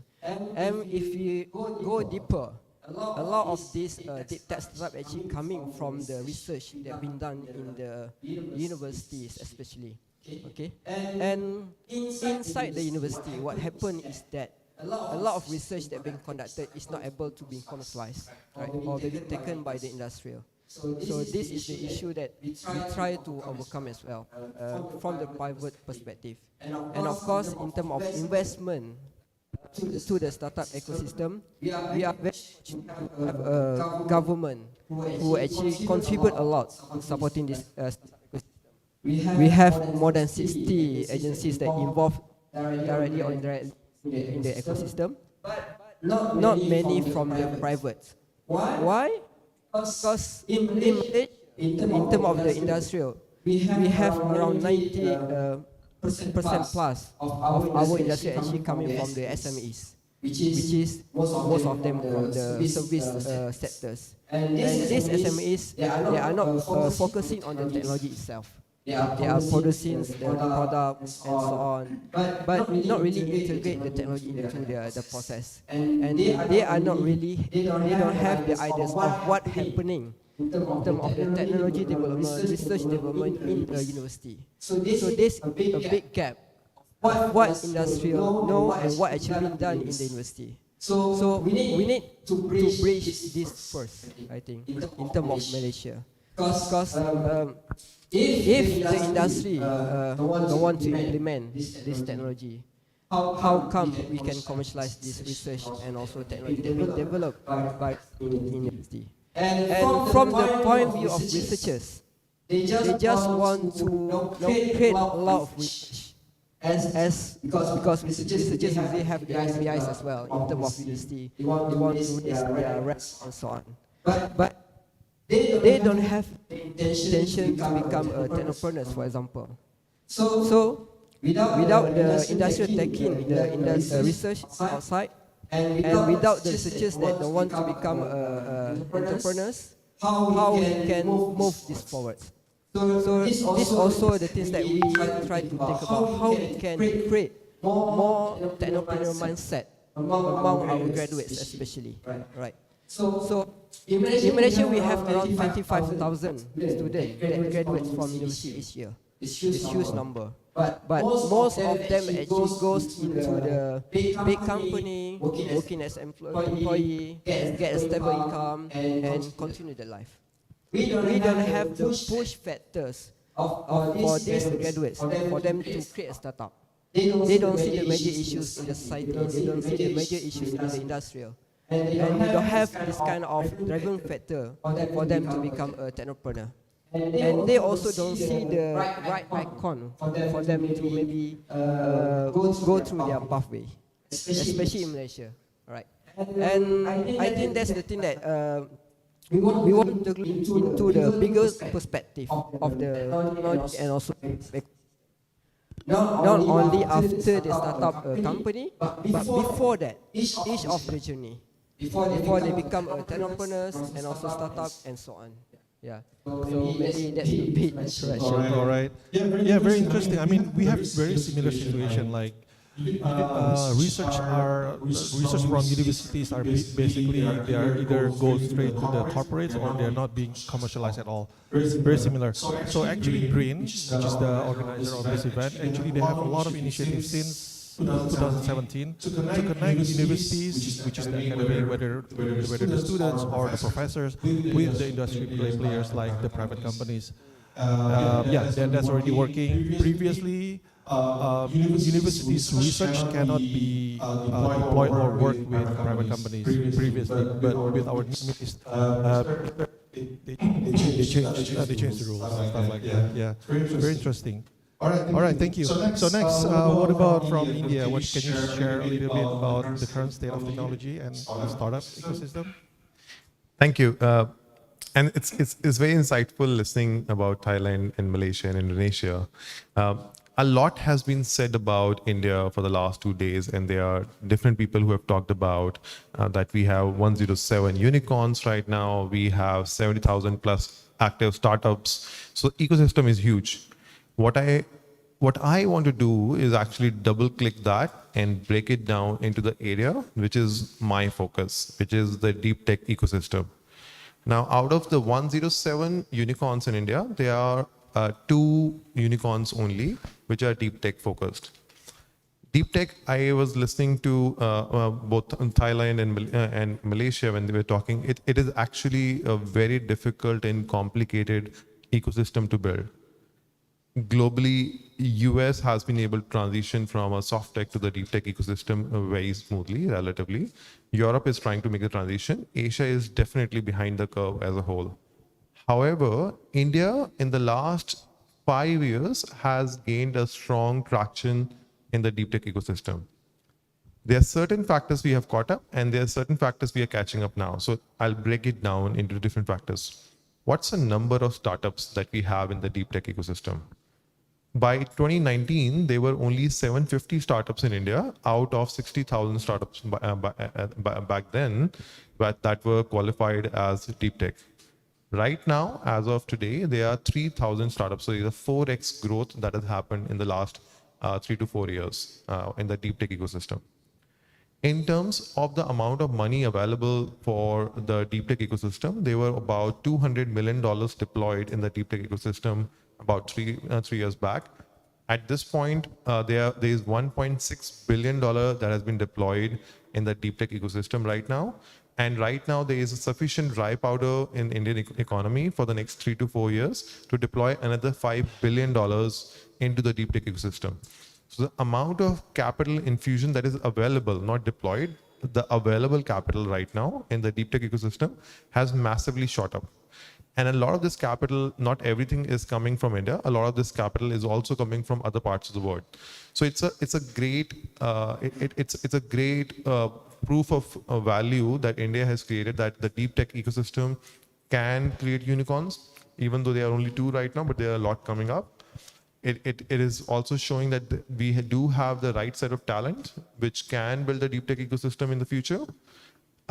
We have the biggest, if not the strongest, available talent pool from the STEM, which is qualified to build the deep tech ecosystem across the world.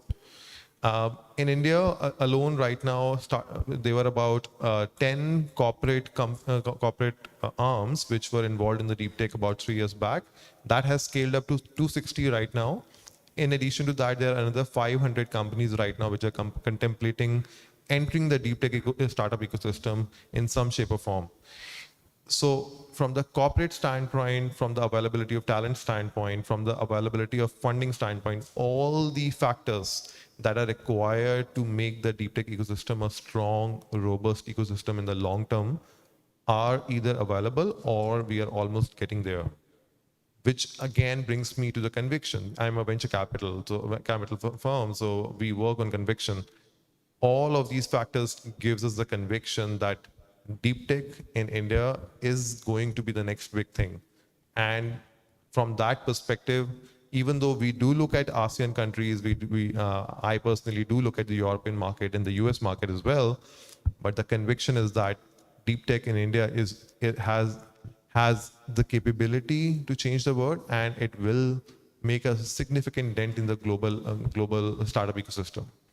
So that's the short summary of the history and the future, if that answers the question. All right, thank you. Very confident. I'd like to hear that. Bu Erika, can you tell us about the current state of tech startup in Indonesia, please? Okay, maybe to balance, I would like to highlight more on the who's the ecosystem player in Indonesia, much more than the statistic. Yeah, I would say there are three key stakeholders in this, which play important role in the digital economic growth in Indonesia.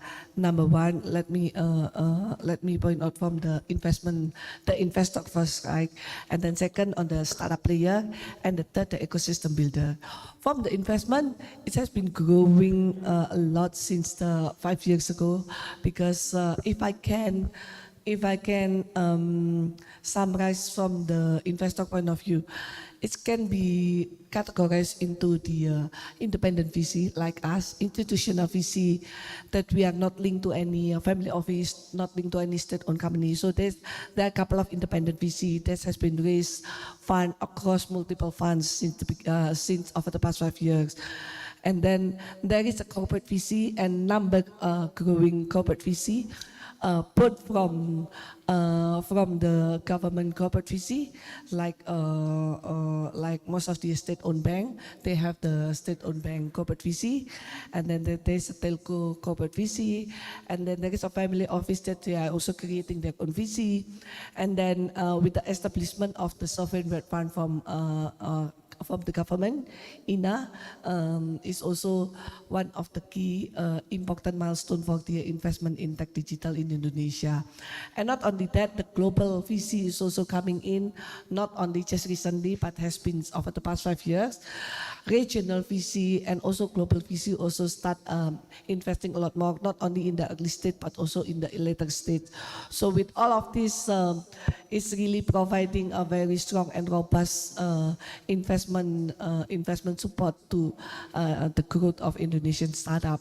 And second, from the startup point of view, right? Most of the startup in Indonesia nowadays we have, I think, 7 to 8 unicorn and plus the other 4 decacorn, right? But I would say, I think 7 of it is born before 2015. So it's been a long journey as well for the unicorn to grow in Indonesia. But the good news is that we see a lot more startup coming in, even like during this time, what's so-called winter for the startup. I would say just from our point of view, we still review number of the early stage company. It's not any less than last year, but the number of the Series B, Series C, the funding is across is more than 10 million. Is getting less as compared to last year. But the good news is that there's a lot more a new startup with a more solid founders coming in. Most of them coming from the a professional from the unicorn, and from what we measure from our portfolio company, the average age of the founders compared to 5 years ago, the seed stage founders now is the average age is early 30s to mid 30s. When we started in 2016, the average age of the founders is mid-20s, right? So what it means, we have a lot more experienced founders. They know what they build, they know which target market, they know how much to raise and what to do with the raising fund. So that's why is also play an important role on the startup maturing at the moment. In term of sector, yes, commerce, logistic, and we categorize ride hailing in the transportation still play a majority of the startup sector in Indonesia and still growing. In fact, for the commerce, it start growing into a more like a vertical focus. But there's a lot of emerging also nascent sector recently, which is agriculture, which is the nature of our GDP contributor from the agriculture sector, which is consists of not only agriculture but also farming and also farming and other sub-vertical from the agriculture. And then there's a couple more on the fintech is also growing, not only just from the lending, but also more utilizing deep tech on the credit scoring and more on the B2B SaaS is also a nascent factor. And maybe I'll share later what is the most nascent sector that we are particularly looking is into the sustainability energy as well. Well, we will look forward to share your sharing about the next session that you were about to say. So thank you, Bu Erika, and thank you, speakers, for sharing about your state of startup in your countries. So I want to move forward to Mr. J. When I was searching on your profile, I found something interesting that you are a food tech person, right? If I'm not mistaken. So one thing is that last month there's an article about on the news about Bangkok wants to become Silicon Valley of food tech. Can you tell us about this? Sure. So this was originated by my boss, the executive director of NIA. It starts from the history of Thailand, that we are well known for, like, as a agriculture and food paradise or kitchen of the world. We are one of the leaders in exporting agricultural produces, for example, cassava, pineapples, rubbers, and so on. Also, we are also one of the largest processing food exporter. For example, one of the company in Thailand is called Thai Union Group. Is the world's largest canned tuna exporter in the world and one of the leader in frozen seafood area. And so from the readiness in terms of raw materials of agricultural produce and also food, and we also, so from strategic geographic location, we locate at the very center in Southeast Asia and also Asia. We are well connected to international market, and we have been known for like OEM and processing base for a lot of foods and also pet foods. We see that we have a lot of, well, big enough, but not that big compared to Indonesia and also other countries. But Thai market is quite big. We have a lot of food SMEs, food creative, food designer, but we still lack the technologists, the entrepreneurs who bring in innovative solutions to help create a better and sustainable food industry. So that's where food tech come in. So we think that, so we envision that why not we just put ourselves as the hub for food tech. And yes, that's the vision. And part of how we will implement or realize that vision is NIA together with the Thai Union that I mentioned before and the Mahidol University and other leaders in the F&B industry, we formed a program called SpaceF, which is the program that I'm currently involved with. SpaceF is a global food tech incubator and accelerator program in Thailand. We aim to create new entrepreneurs in food tech, especially those who really have tech, not just food, and those who use deep techs, spin-offs from universities. So we groom up those entrepreneurs from domestic, and also we also welcome international and overseas entrepreneurs in food tech who want to establish themselves or explore ASEAN market using Thailand as the base to come into Thailand. We will help them with mentorship, workforce space, access to facilities, access to ecosystem and funding. So that's one of our initiatives to help build Thailand to be the next Silicon Valley of food tech. Oh, well, now on that, I mean, around the globe, I think there are about 70,000 Thai restaurants, right? I think it's one of the largest next to Japanese restaurant. So this initiative will definitely boost Thai F&B even better, even greater. I think it's a very good program. Thank you.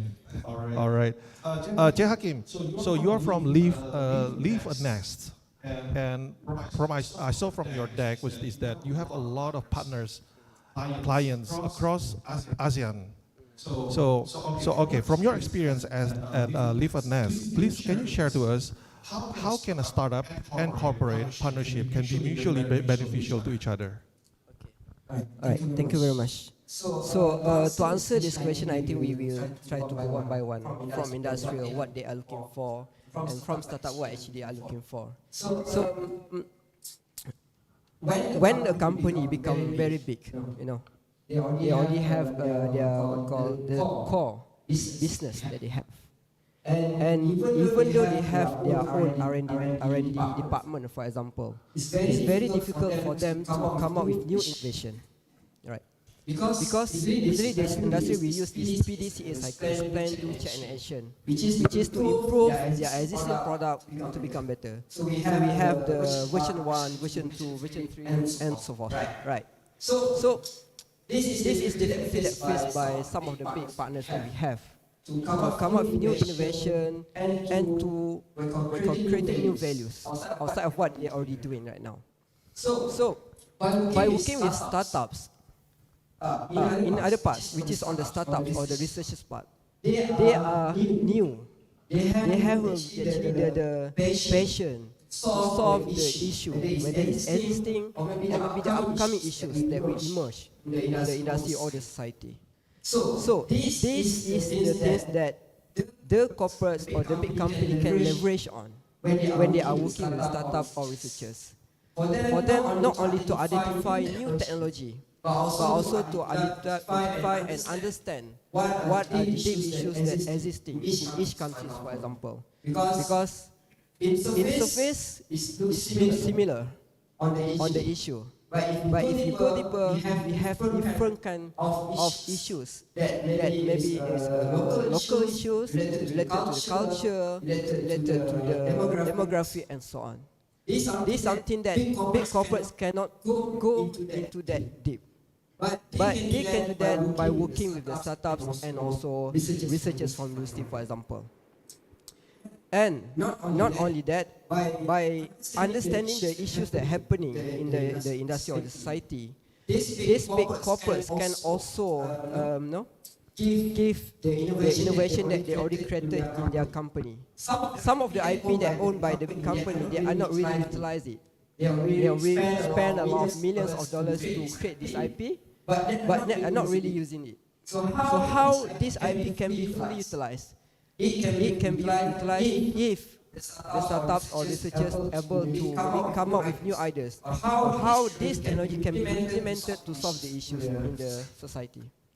So from startups or researchers, of course, they are new, they need the big support in terms of the funding, in terms of the business know-how, which is corporates already have. Big company already have your own for the market across the country, not only inside the country but across the global, for example. And this can be leveraged by startup. But there's a gap, right, between these big corporates and also the startup or researchers, which is they are fear to talk directly. From startup, maybe they are afraid this big company will actually, they want just to steal their technology. They just want to take their IP. And they will actually losing the IP at the end. And from big corporates, they think this is new competitors. So we should actually maybe remove them. So how we can actually gain this common objective, try to make both parties can work together. So this is where actually we need a bridge, organization that can understand both, whether it's from the government or whether it's from private companies. And this is actually the point where Liveness also come in to become the bridge between each party, because we kind of understand what the industry needs, because we have been working with them, and because we are working also with the startup researchers, we also want to protect them. So through us, we are the science bridge communicator. Try to bring them as a team, so we can actually solve the issue together, not fighting each other. Right. Thank you. Yeah, that's what you say about your tagline is about happiness. Can you mention that again? So our tagline is our mission advancing science and technology for global happiness. So we believe that, of course, the happiness may be coming from ourselves as well. But if we are able to use the science and technology the right way, we can bring more happiness to the global by solving the issues that faced by them. Okay, thank you. When I first read that tagline, I was a bit confused. What does it mean? After you explained that, I understand now. All right. Okay. Next to Chirag from 8X Ventures. It's a deep tech startup venture capital firm that you already mentioned. Can you share with us deep tech startup in India, and also about the Industry 4.0 could mean to a developed and also developing world? On what does Industry 4.0 mean for a developed country versus a developing country? And it's a very interesting question, because when you talk in the Singapore or in the US market or in the some of the European countries, the purpose of Industry 4.0 is primarily the cost optimization, because the human cost of running an industry is very, very expensive. So they're looking to have some robots or machines to actually reduce that cost. That's a primary motive that starts the conversation. However, when you move to the developing countries, let's talk about India, Indonesia, Malaysia, or a large part of the ASEAN countries, the Industry 4.0 centers around efficiency, accuracy, quality. That drives the conversation. That starts the conversation. When you reach out to an industry or a business owner who has been running an industry or a factory or a construction business for 30 years in India or Indonesia, and you tell them about reducing the human cost, he'll say, no, actually humans are cheap. What's the problem that we have is the humans that we have are not trained. The quality is the problem. So the purposes are very different when it comes to the developed market and the developing market for Industry 4.0. Having said that, it's gaining traction on both sides of it. The developing market now, when you enter the industries or factories in any part of the world, you start to see some robots. And a robot doesn't have to be like a humanoid robot.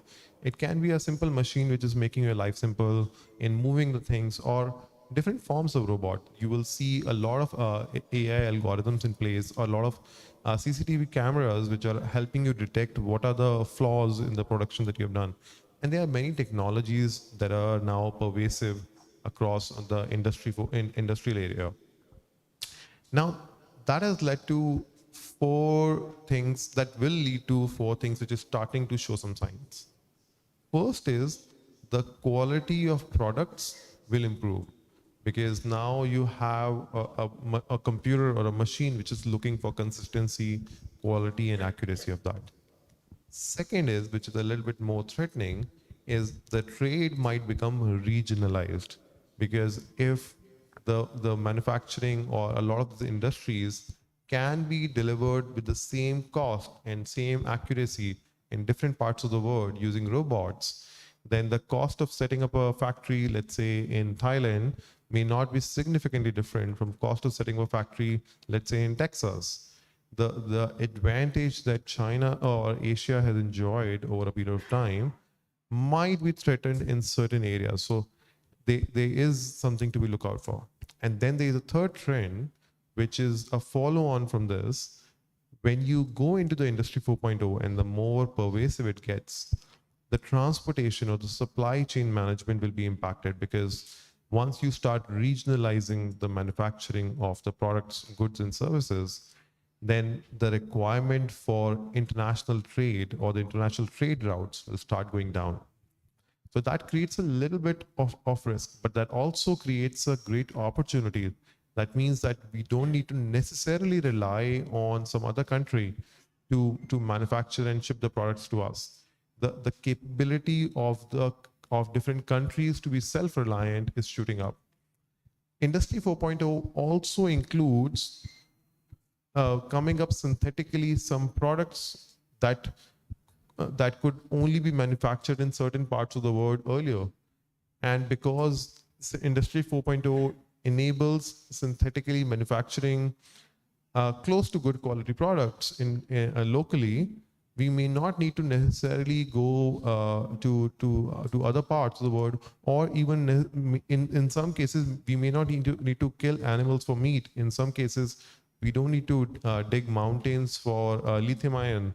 So there are Industry 4.0 is enabling a multiple material sciences or multiple alternatives, which it's promoting, which is good and bad. So as I said, that the regionalization will happen, but the regionalization means that every country, every city can have its own jobs, but the jobs will be very different. The jobs will not be the same as what we see right now. So long story short, Industry 4.0 is coming up, and now people are saying Industry 5.0 is also coming up. It's going to change how we see the economies operate. It's going to change how people operate and how we contribute to society. It's an inevitable change. The more we embrace, the more we run towards it, the better it'll be for all of us. Thank you. Did I answer your question? Yeah. It's very interesting to see how Industry 4.0 will actually improve manufacturing, improve our job, improve our life. Thank you for sharing that. Next to Bu Erika, well, you are the partner of value creation at Alpha JWC. First question, what makes Alpha JWC unique, and what is that, and how it helps your startup portfolios?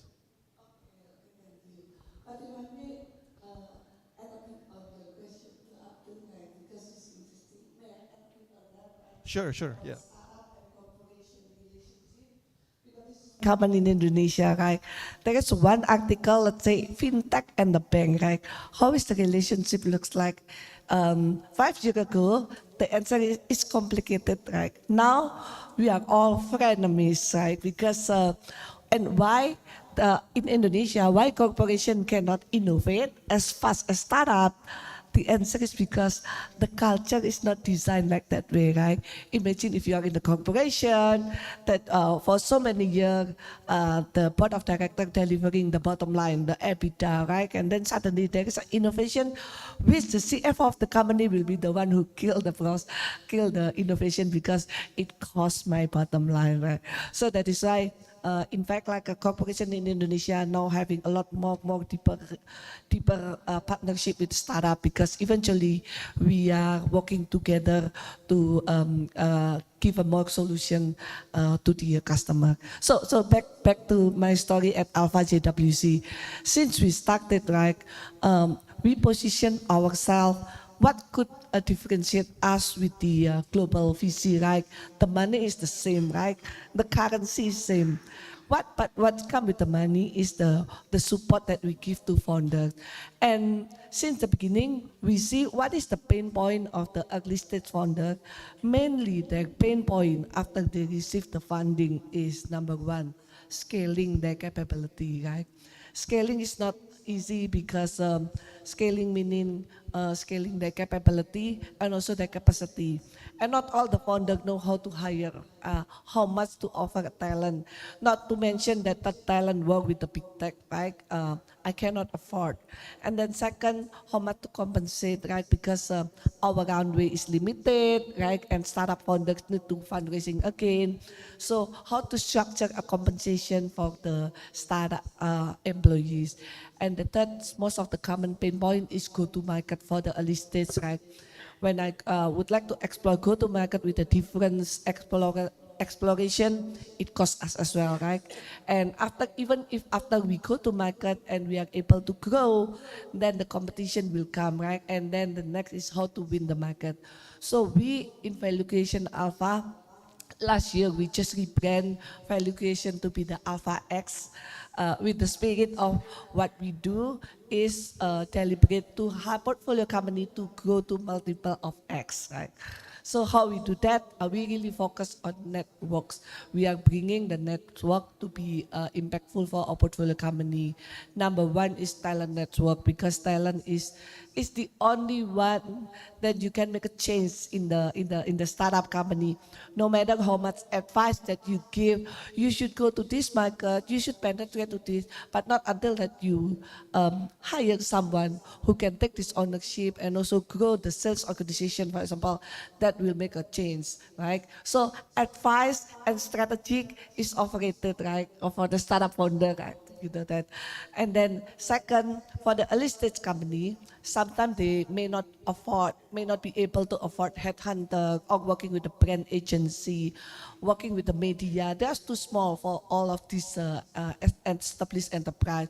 So that's why we come as a in-house CMO for the company, and we have an existing relationship with media, with the brand agency. So we buy in a bulk to help our portfolio companies so they also can get the access to the media through us, right? It helps them not only cost saving, but also can help them to gain the exposure in a very limited, with a limited resources. And the third one is, of course, network to a government, to a regulator. Sometimes when startups is too small, they may not have the government relation manager or a VP level.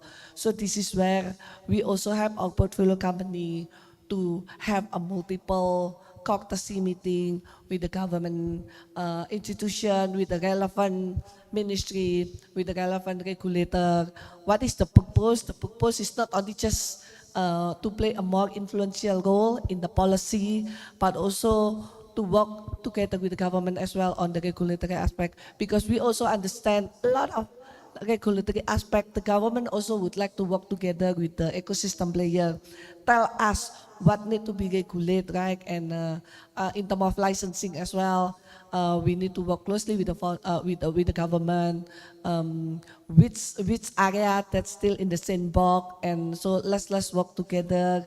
What your measurement? This is how we can help our portfolio founders to bridge the discussion with the regulator. So that's the key three area where we help our portfolio company. We don't want to, table spooning or to handhold to our portfolio company founder, because eventually a great founder is someone who can drive the company go to, multiple X, right? But what we want to do is to accelerate on that. Okay, thank you so much, Bu Erica. All right. Well, let's go back to Mr. J. Okay, going back to this event's topic is about digital blue and green. One article that I read about Thailand is they want to cut carbon emission by 30% by 2030. My question to you is that, can you share with us what are the Thai government's agenda and also priorities towards this? You my view on the current state of Thailand and mostly on EV situation in Thailand. So I think that there's a clear demand waiting for appropriate technologies to catch up. So most of the people, according to a survey from a well-known commercial bank in Thailand, they say that more than 80% of Thai people would like to buy EV in the next few years. But the current challenges are that one, the lack of charging stations. I think these occur in a lot of countries, right? Second, the charging technologies and battery technologies, they aren't fast enough and cannot allow long distance travel. And with the charging station being like very few and very far from each other, that's not good. The next thing is about pricing, because for example, Thailand, for like normal imported cars, we have like 200%, 300% tax. So that's very that puts much of the burden into the customer's hand. And EV2. And the next one is that currently there are most of the EV cars, we can see them in like quite large type SUV and sedan and so on. In Thailand, for example, they would like to have more like a compact car, even for motorcycles. Yep. So that's the overall. But so currently, so for Thai government, we divide the action into two phases. The phase one in like a couple of years from now, and phase two like 3 to 5 years. So the phase one is that we try to incentivize the import of and usage of the EV car, EV like electric vehicles, car, trucks, bike, and so on. For example, we will implement the tax reduction for imported like whole cars, part of the cars, batteries, and so on. And we also provide some subsidy for the importers who import those EVs. Phase two, we try to increase the Thailand-based manufacturing factories, both from like foreign investment and also Thai like own manufacturers. We also have tax reduction for the parts of the cars, relevant technologies, for example, charging technologies, battery technologies, and also all of the system that come with the car. We also provide grants, especially my organization, the NIA. We are a funding agency, so we give out grants, a lot of grants to Thai entrepreneurs to build EV relevant, EV related technologies. Yeah. So currently we have already like about 6 Chinese EV manufacturer established in Thailand, ready to launch the new models in Thailand like within a few years. We also have like Thai manufacturer, one Thai manufacturer who can do the whole car by themselves. We also try to encourage the universities and research institutions to do more research into this area. We have EV like bus and so on. Yeah, and you might already know, but one of our like main investor in Thailand is like Japanese car manufacturer like Toyota, Honda, and so on. They seems to be like a little bit slow in this area. So let's see how it turns out in the next few years. Yeah, I think the market with regards to EV, whether it's in Thailand and Indonesia, I think it's pretty much the same. We have the we have the same population, the same market, which is the millennials, and they are willing to purchase, but due to cost, due to charging stations, limitations, stuff like that, those are actually holding back. But I truly believe will be the future. I mean, that's why we need people like you to give out grants, to support the startups so that they can produce more innovations, and also whether it's the device or the software. Sure. Apart from EV, I think that a few of the flagship projects is about waste reduction, recycling, and carbon credit, and so on.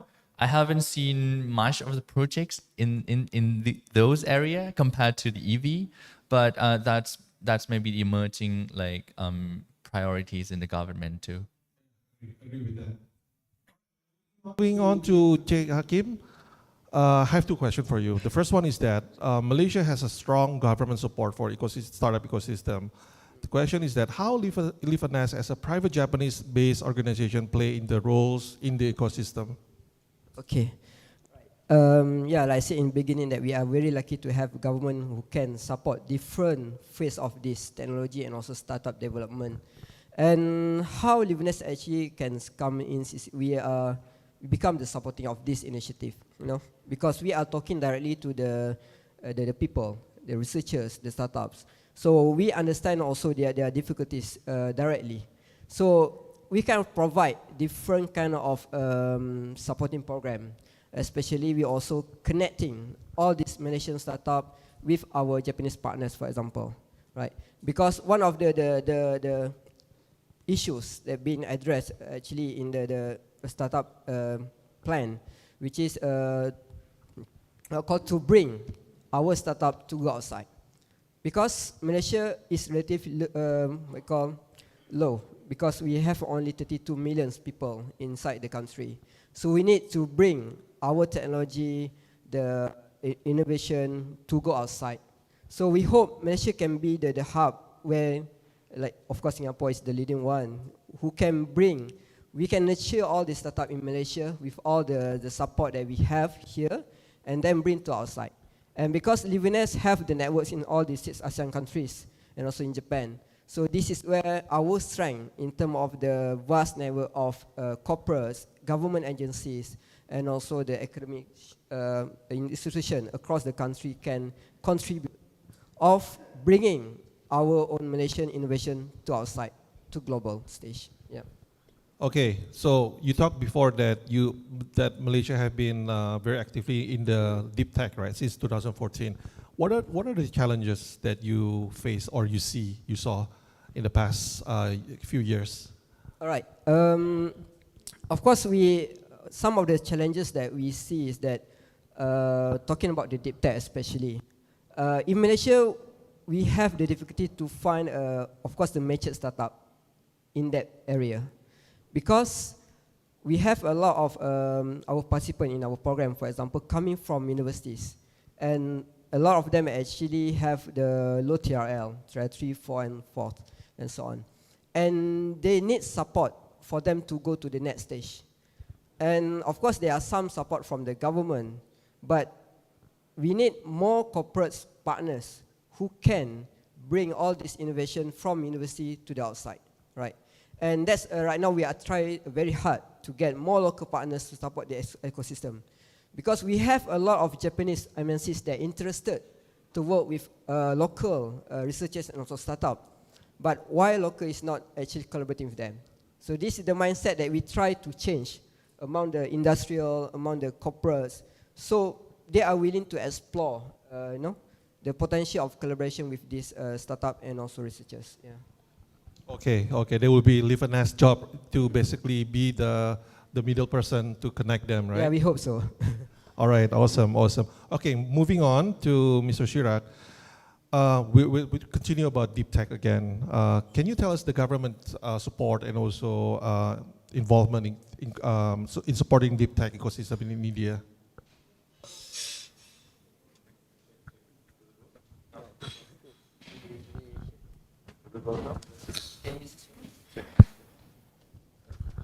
It works now, right? Yes. So, There are, thank you.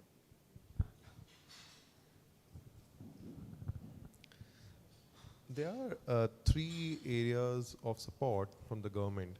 And again, we have been talking for the last 2 days. A lot of these areas are probably already covered by some of the colleagues that I hear from India.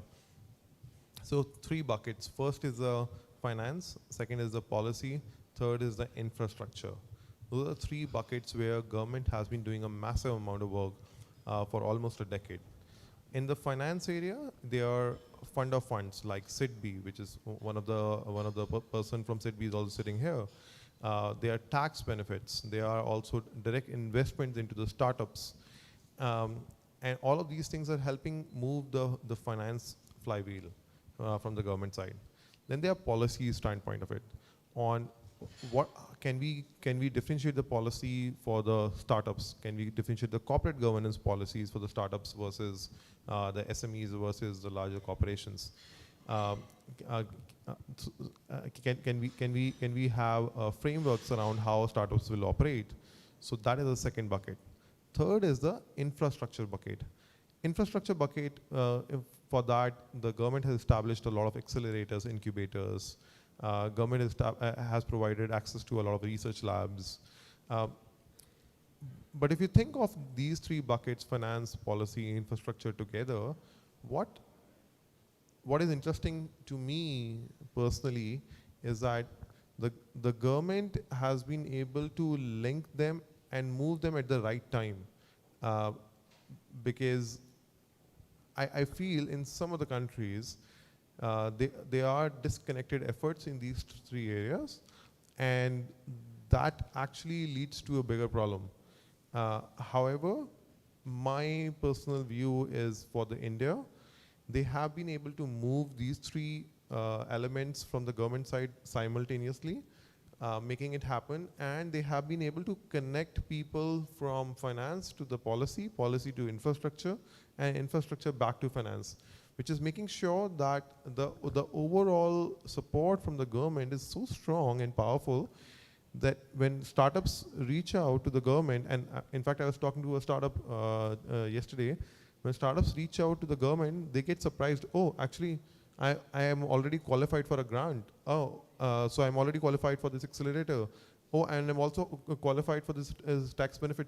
So a lot of times they are blown away with the amount of support that they have right now.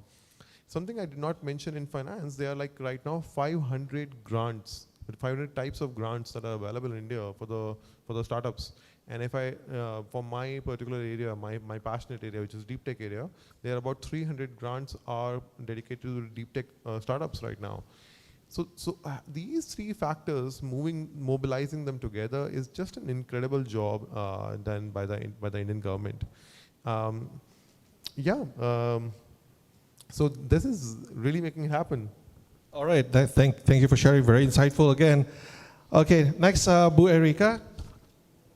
I have 2 questions. The first one is that, well, this event is about bolstering R&D, research and innovations ecosystem in Indonesia. Is there any exhibitors that caught your attention yesterday and today, or if not, can you share with us, is there any like innovations that actually caught your attention in Indonesia? Morning, before I get to this room, I got a chance to see the exhibition as well, right? But what caught my attention is the enormous number of research and development in the IoT area. Especially, I saw one, the innovation how to optimize the feeder for in the farming chicken, right? And also there's the other area. There is a research about how to optimize the IoT to in the farming area as well, right? How to see the movement between the chicken population, which is interesting because it can give an indication for the farmer. If imagine if you have a lot of farming, then how you can measure if there's any a movement that is that's indicating there is a problem in the farming. So that kind of innovation really make me getting more believe in the development of the agriculture and especially the smart farming in Indonesia. As you may know, we are supported 30% from the agriculture, but the amount of inefficiency in this sector is so huge, from the upstream until the downstream, right? And not only that, what make it more tragic is that the farmer, which is supposed to be the stakeholder, has more who has a better life expectancy. They are the one who have the suffering in assessing the capital. And why is that? Because the systemic inefficiency in the agriculture area, from, like I mentioned, from the upstream until the downstream, from how the farmer can improve the way of how they do what they do on everyday basis in the past 1 decade, for example, right? They keep doing the same thing. They keep doing the same thing, and also the farmer on the field as well. But with this innovation and research, with the technology, can help them to optimize the yield, can help them to optimize the amount of the feeds, right? Can reduce the leakage. So overall, can really improving the number of yield, but also can optimizing the cost of operation as well. So this is a good news that we really want the startup more embrace this kind of startup technology and bringing together with the software as a services. So it can be more strategic and systematic to reach the farming ecosystem in this in Indonesia. What is your second question again? No, so actually, my last question would be for all speakers. Okay, well, from Bu Erika, what do you think will be the new trend or technology for Indonesia next year? I would say not just new trend, yeah, which is already happening. Indonesia is a very motorcycle population, and we are, I'm not proud of this, we are one of the carbon contributor worldwide, right? So I do think that the sustainability tech or clean tech will be what is the next thing.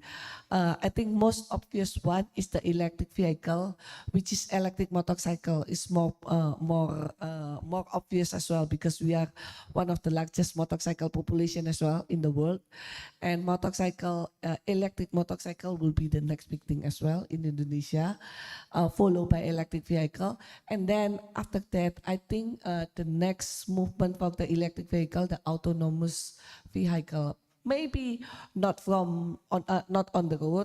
It's more on the industry complex, for example. It's more like a B2B. It will increase a lot of not only just precision, but the cost of the industry. What do you think? Even though the answer is obvious, deep tech, right? What do you think? So yes, in deep tech, but I'll probably put a sub-segment within deep tech, and I have to agree with Erika. Clean tech is going to make a big difference, not just in Indonesia, in overall ASEAN and or overall Asia as a whole. But I want to go further down the clean tech. I agree with the autonomous vehicle part. There are three areas where I strongly believe is going to make a big change, or the trends where the headwinds are going to be there for the startups, or great opportunities which are untapped. So one is water, second is sanitation, and third is hygiene.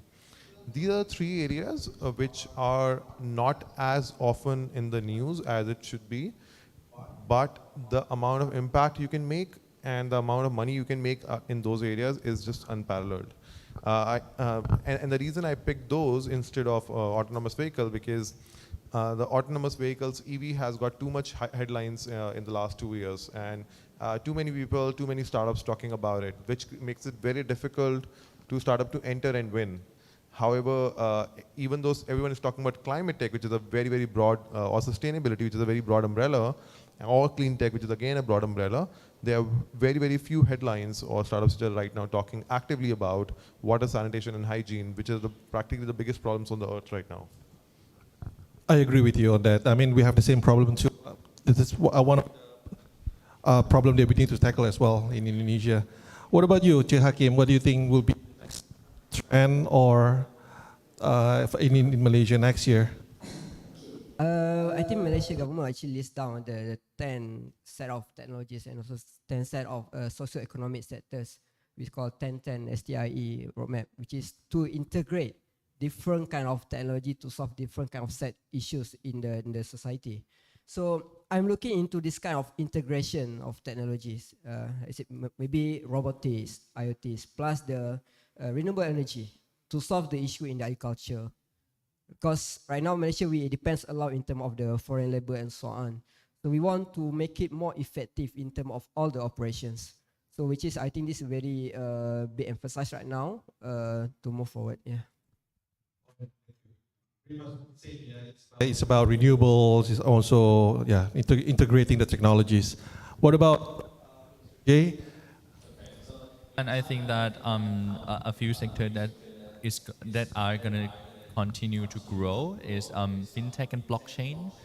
We are quite pretty much well known for this.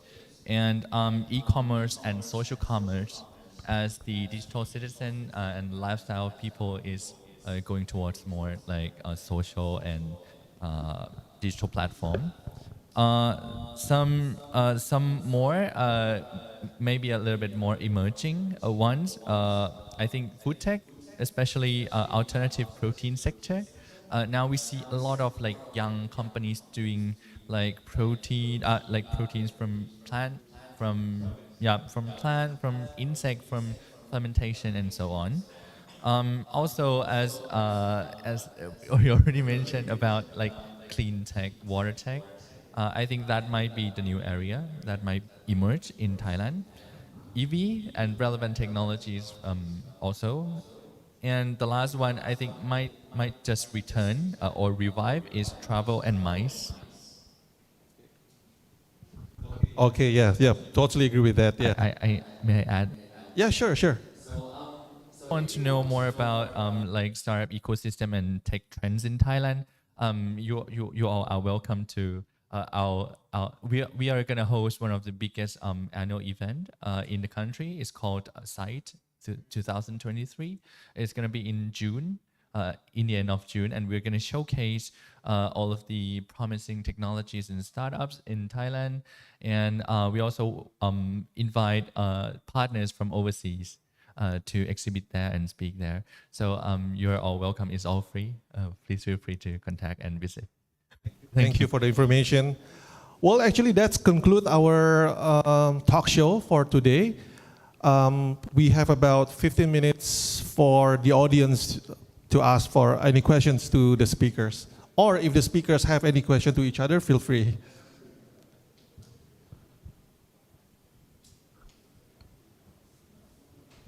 Any question?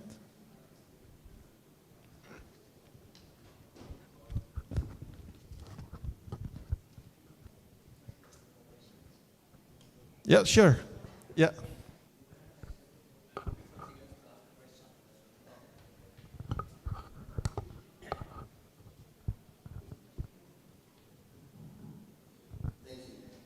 Chirag's point on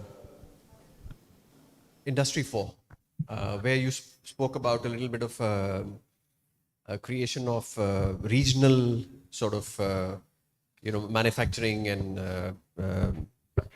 environment. We operate in a world today which is where there is, I wouldn't say perfect equilibrium. So there are countries that export and there are countries that consume. So there are consumers and there are exporters, the manufacturers. Yeah. How do you think this the fourth industry will change this trend? And do you ever see us reaching an equilibrium where a country will produce enough for itself to consume, and then the surplus would be exported out? That's the ideal situation that one should be in. Do you see that happening with Industry 4, bringing that change in? And how does technology as such, when we talk about deep tech and all of that, change that scenario? Thank you.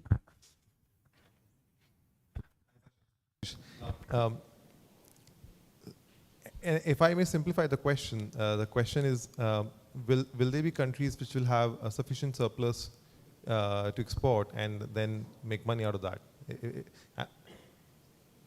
In a way. I believe Industry 4.0 is actually going to lead to surplus economy for large parts of the world. Because let's think about 3D printing for a second. 3D printing allows you to print anything that you want to print, and you can practically print like a room door from a machine, and in a matter of 5 minutes.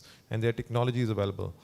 And because these technology have become pervasive now, or becoming pervasive, over a period of time, what Industry 4.0 is getting towards, some parts of it, not all parts of it, towards significant countries will have surplus. And there will be very few countries which will be actually on deficit. So there will be very few countries which will be importing massively. That may be different for agriculture, that may be different for some commodities, but there will be a lot of commodities which will go into surplus economy for across the world. And or the capability to manufacture themselves, it will be there. So the desire to import may not be as high as it is right now. And if I may add, the Industry 4.0 is also making a big difference into how long it takes to set up a manufacturing unit. Because the time to set up a manufacturing unit and the cost to set up a manufacturing unit has dropped drastically. Even if there is a demand-supply deficit that happens, it will be a temporary demand-supply gap. The moment a country realizes that actually they have a deficit, sooner or later they will figure out that actually they can set up their own manufacturing for that instead of keep importing, because if they manufacture, they can create jobs, which is the big thing right now everyone is talking about. So all the gaps, equilibrium all the gaps that we're talking about will be temporary, and in a longer term, the equilibrium will look like every region, may not be every country, but every region is pretty much self-reliant on large part of manufacturing. Of course, there will be certain natural commodities, natural products. There will always be a demand-supply gap in different parts of the world. I hope that answers the question. Thank you, Chair. Any more questions from the audience? All right, we have one at the back.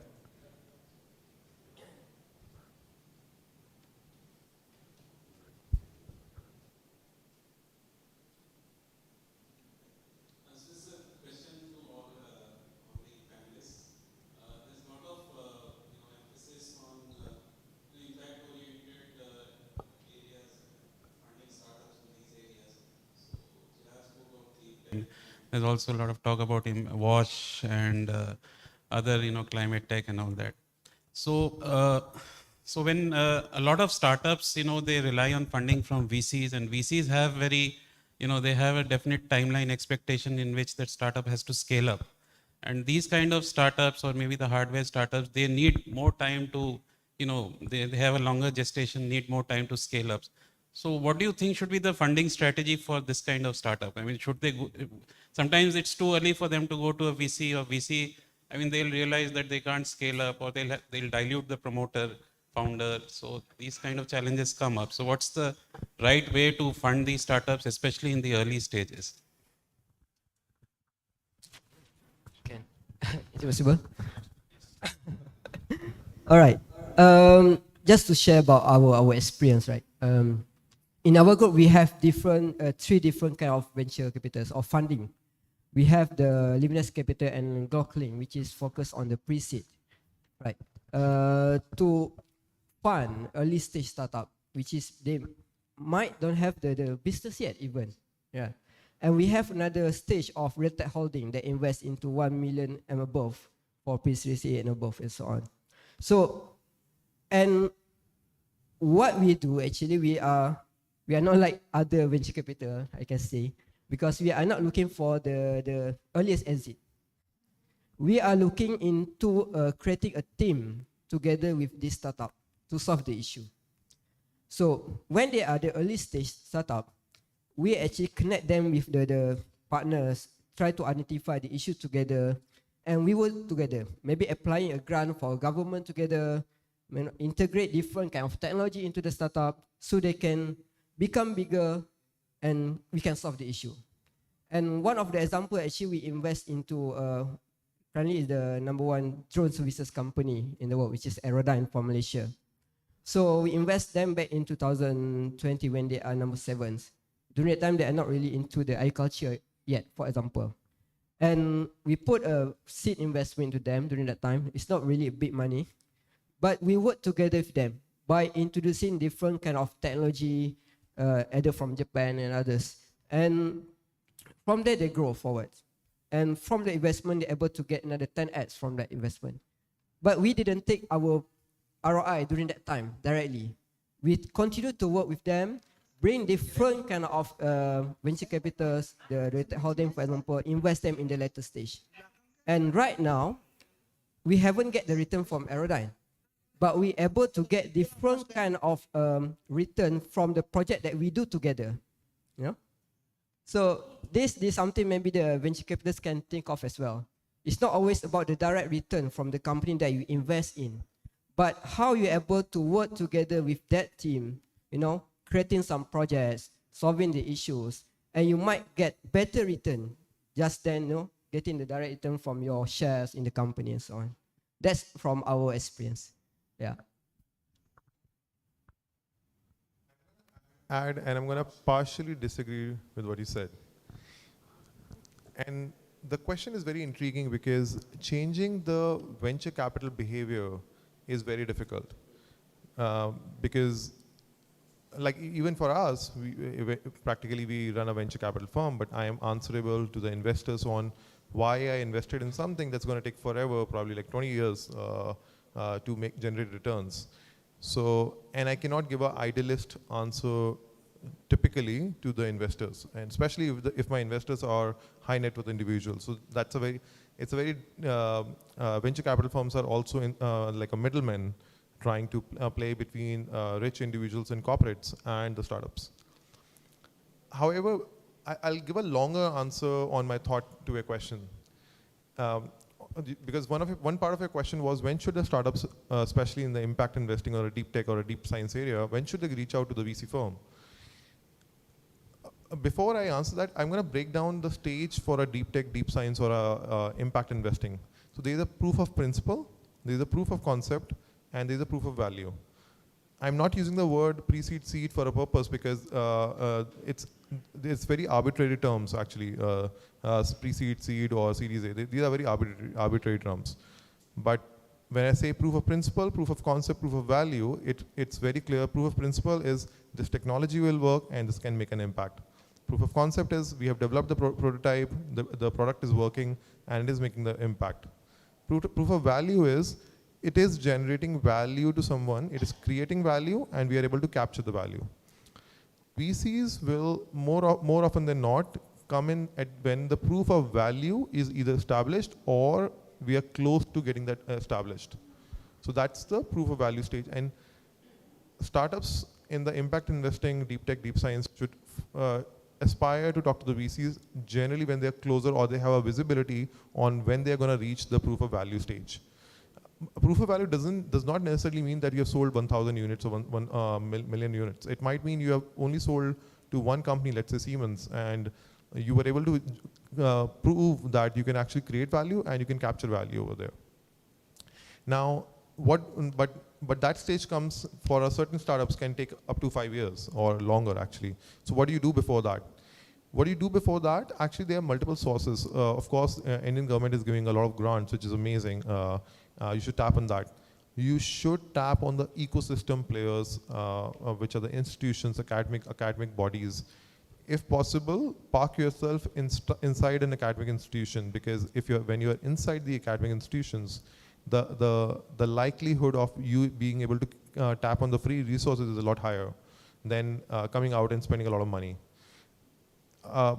Or if you still run out of money and need money, go to the angel networks or angel investors as an individuals and talk to them. And generally speaking, angel investors and angel networks are the unorganized and I'm going to regret using this word, the not so smart investors. And because they are often unorganized, not so smart, or ignorant about the life cycle of investment, you can actually get away by telling them this is a great product because they think this is a great product, so I'm going to invest. Because they are not so clear on the life cycle that this is going to take 10 years or 20 years, they might just jump the board without understanding the implications of that. They are easier to convince than actually going to a VC firm who has done it like 20 times and trying to convince them that we can generate returns in 5 years. The other source which has become very prominent in Asia of late is, and we all talked about it, is the corporate venture capital arms. Increasingly, the CVC arms have become very active, especially at the proof of concept stage. So when you go to the corporates or any of the institutions to do a proof of concept, you've already won half the battle. And generally raising some money from them, and they might squeeze you in the valuation, but it's an easier battle than actually squeezing a venture capital firm. Again, corporates generally are not, or not all, but a lot of them are not so savvy in terms of investments. They are investing into the product, they're investing into technology, and they're investing because they want to learn from you, and so that they can learn back. So to answer your question in short, angels, government, grants, or the corporates are the sources before proof of value.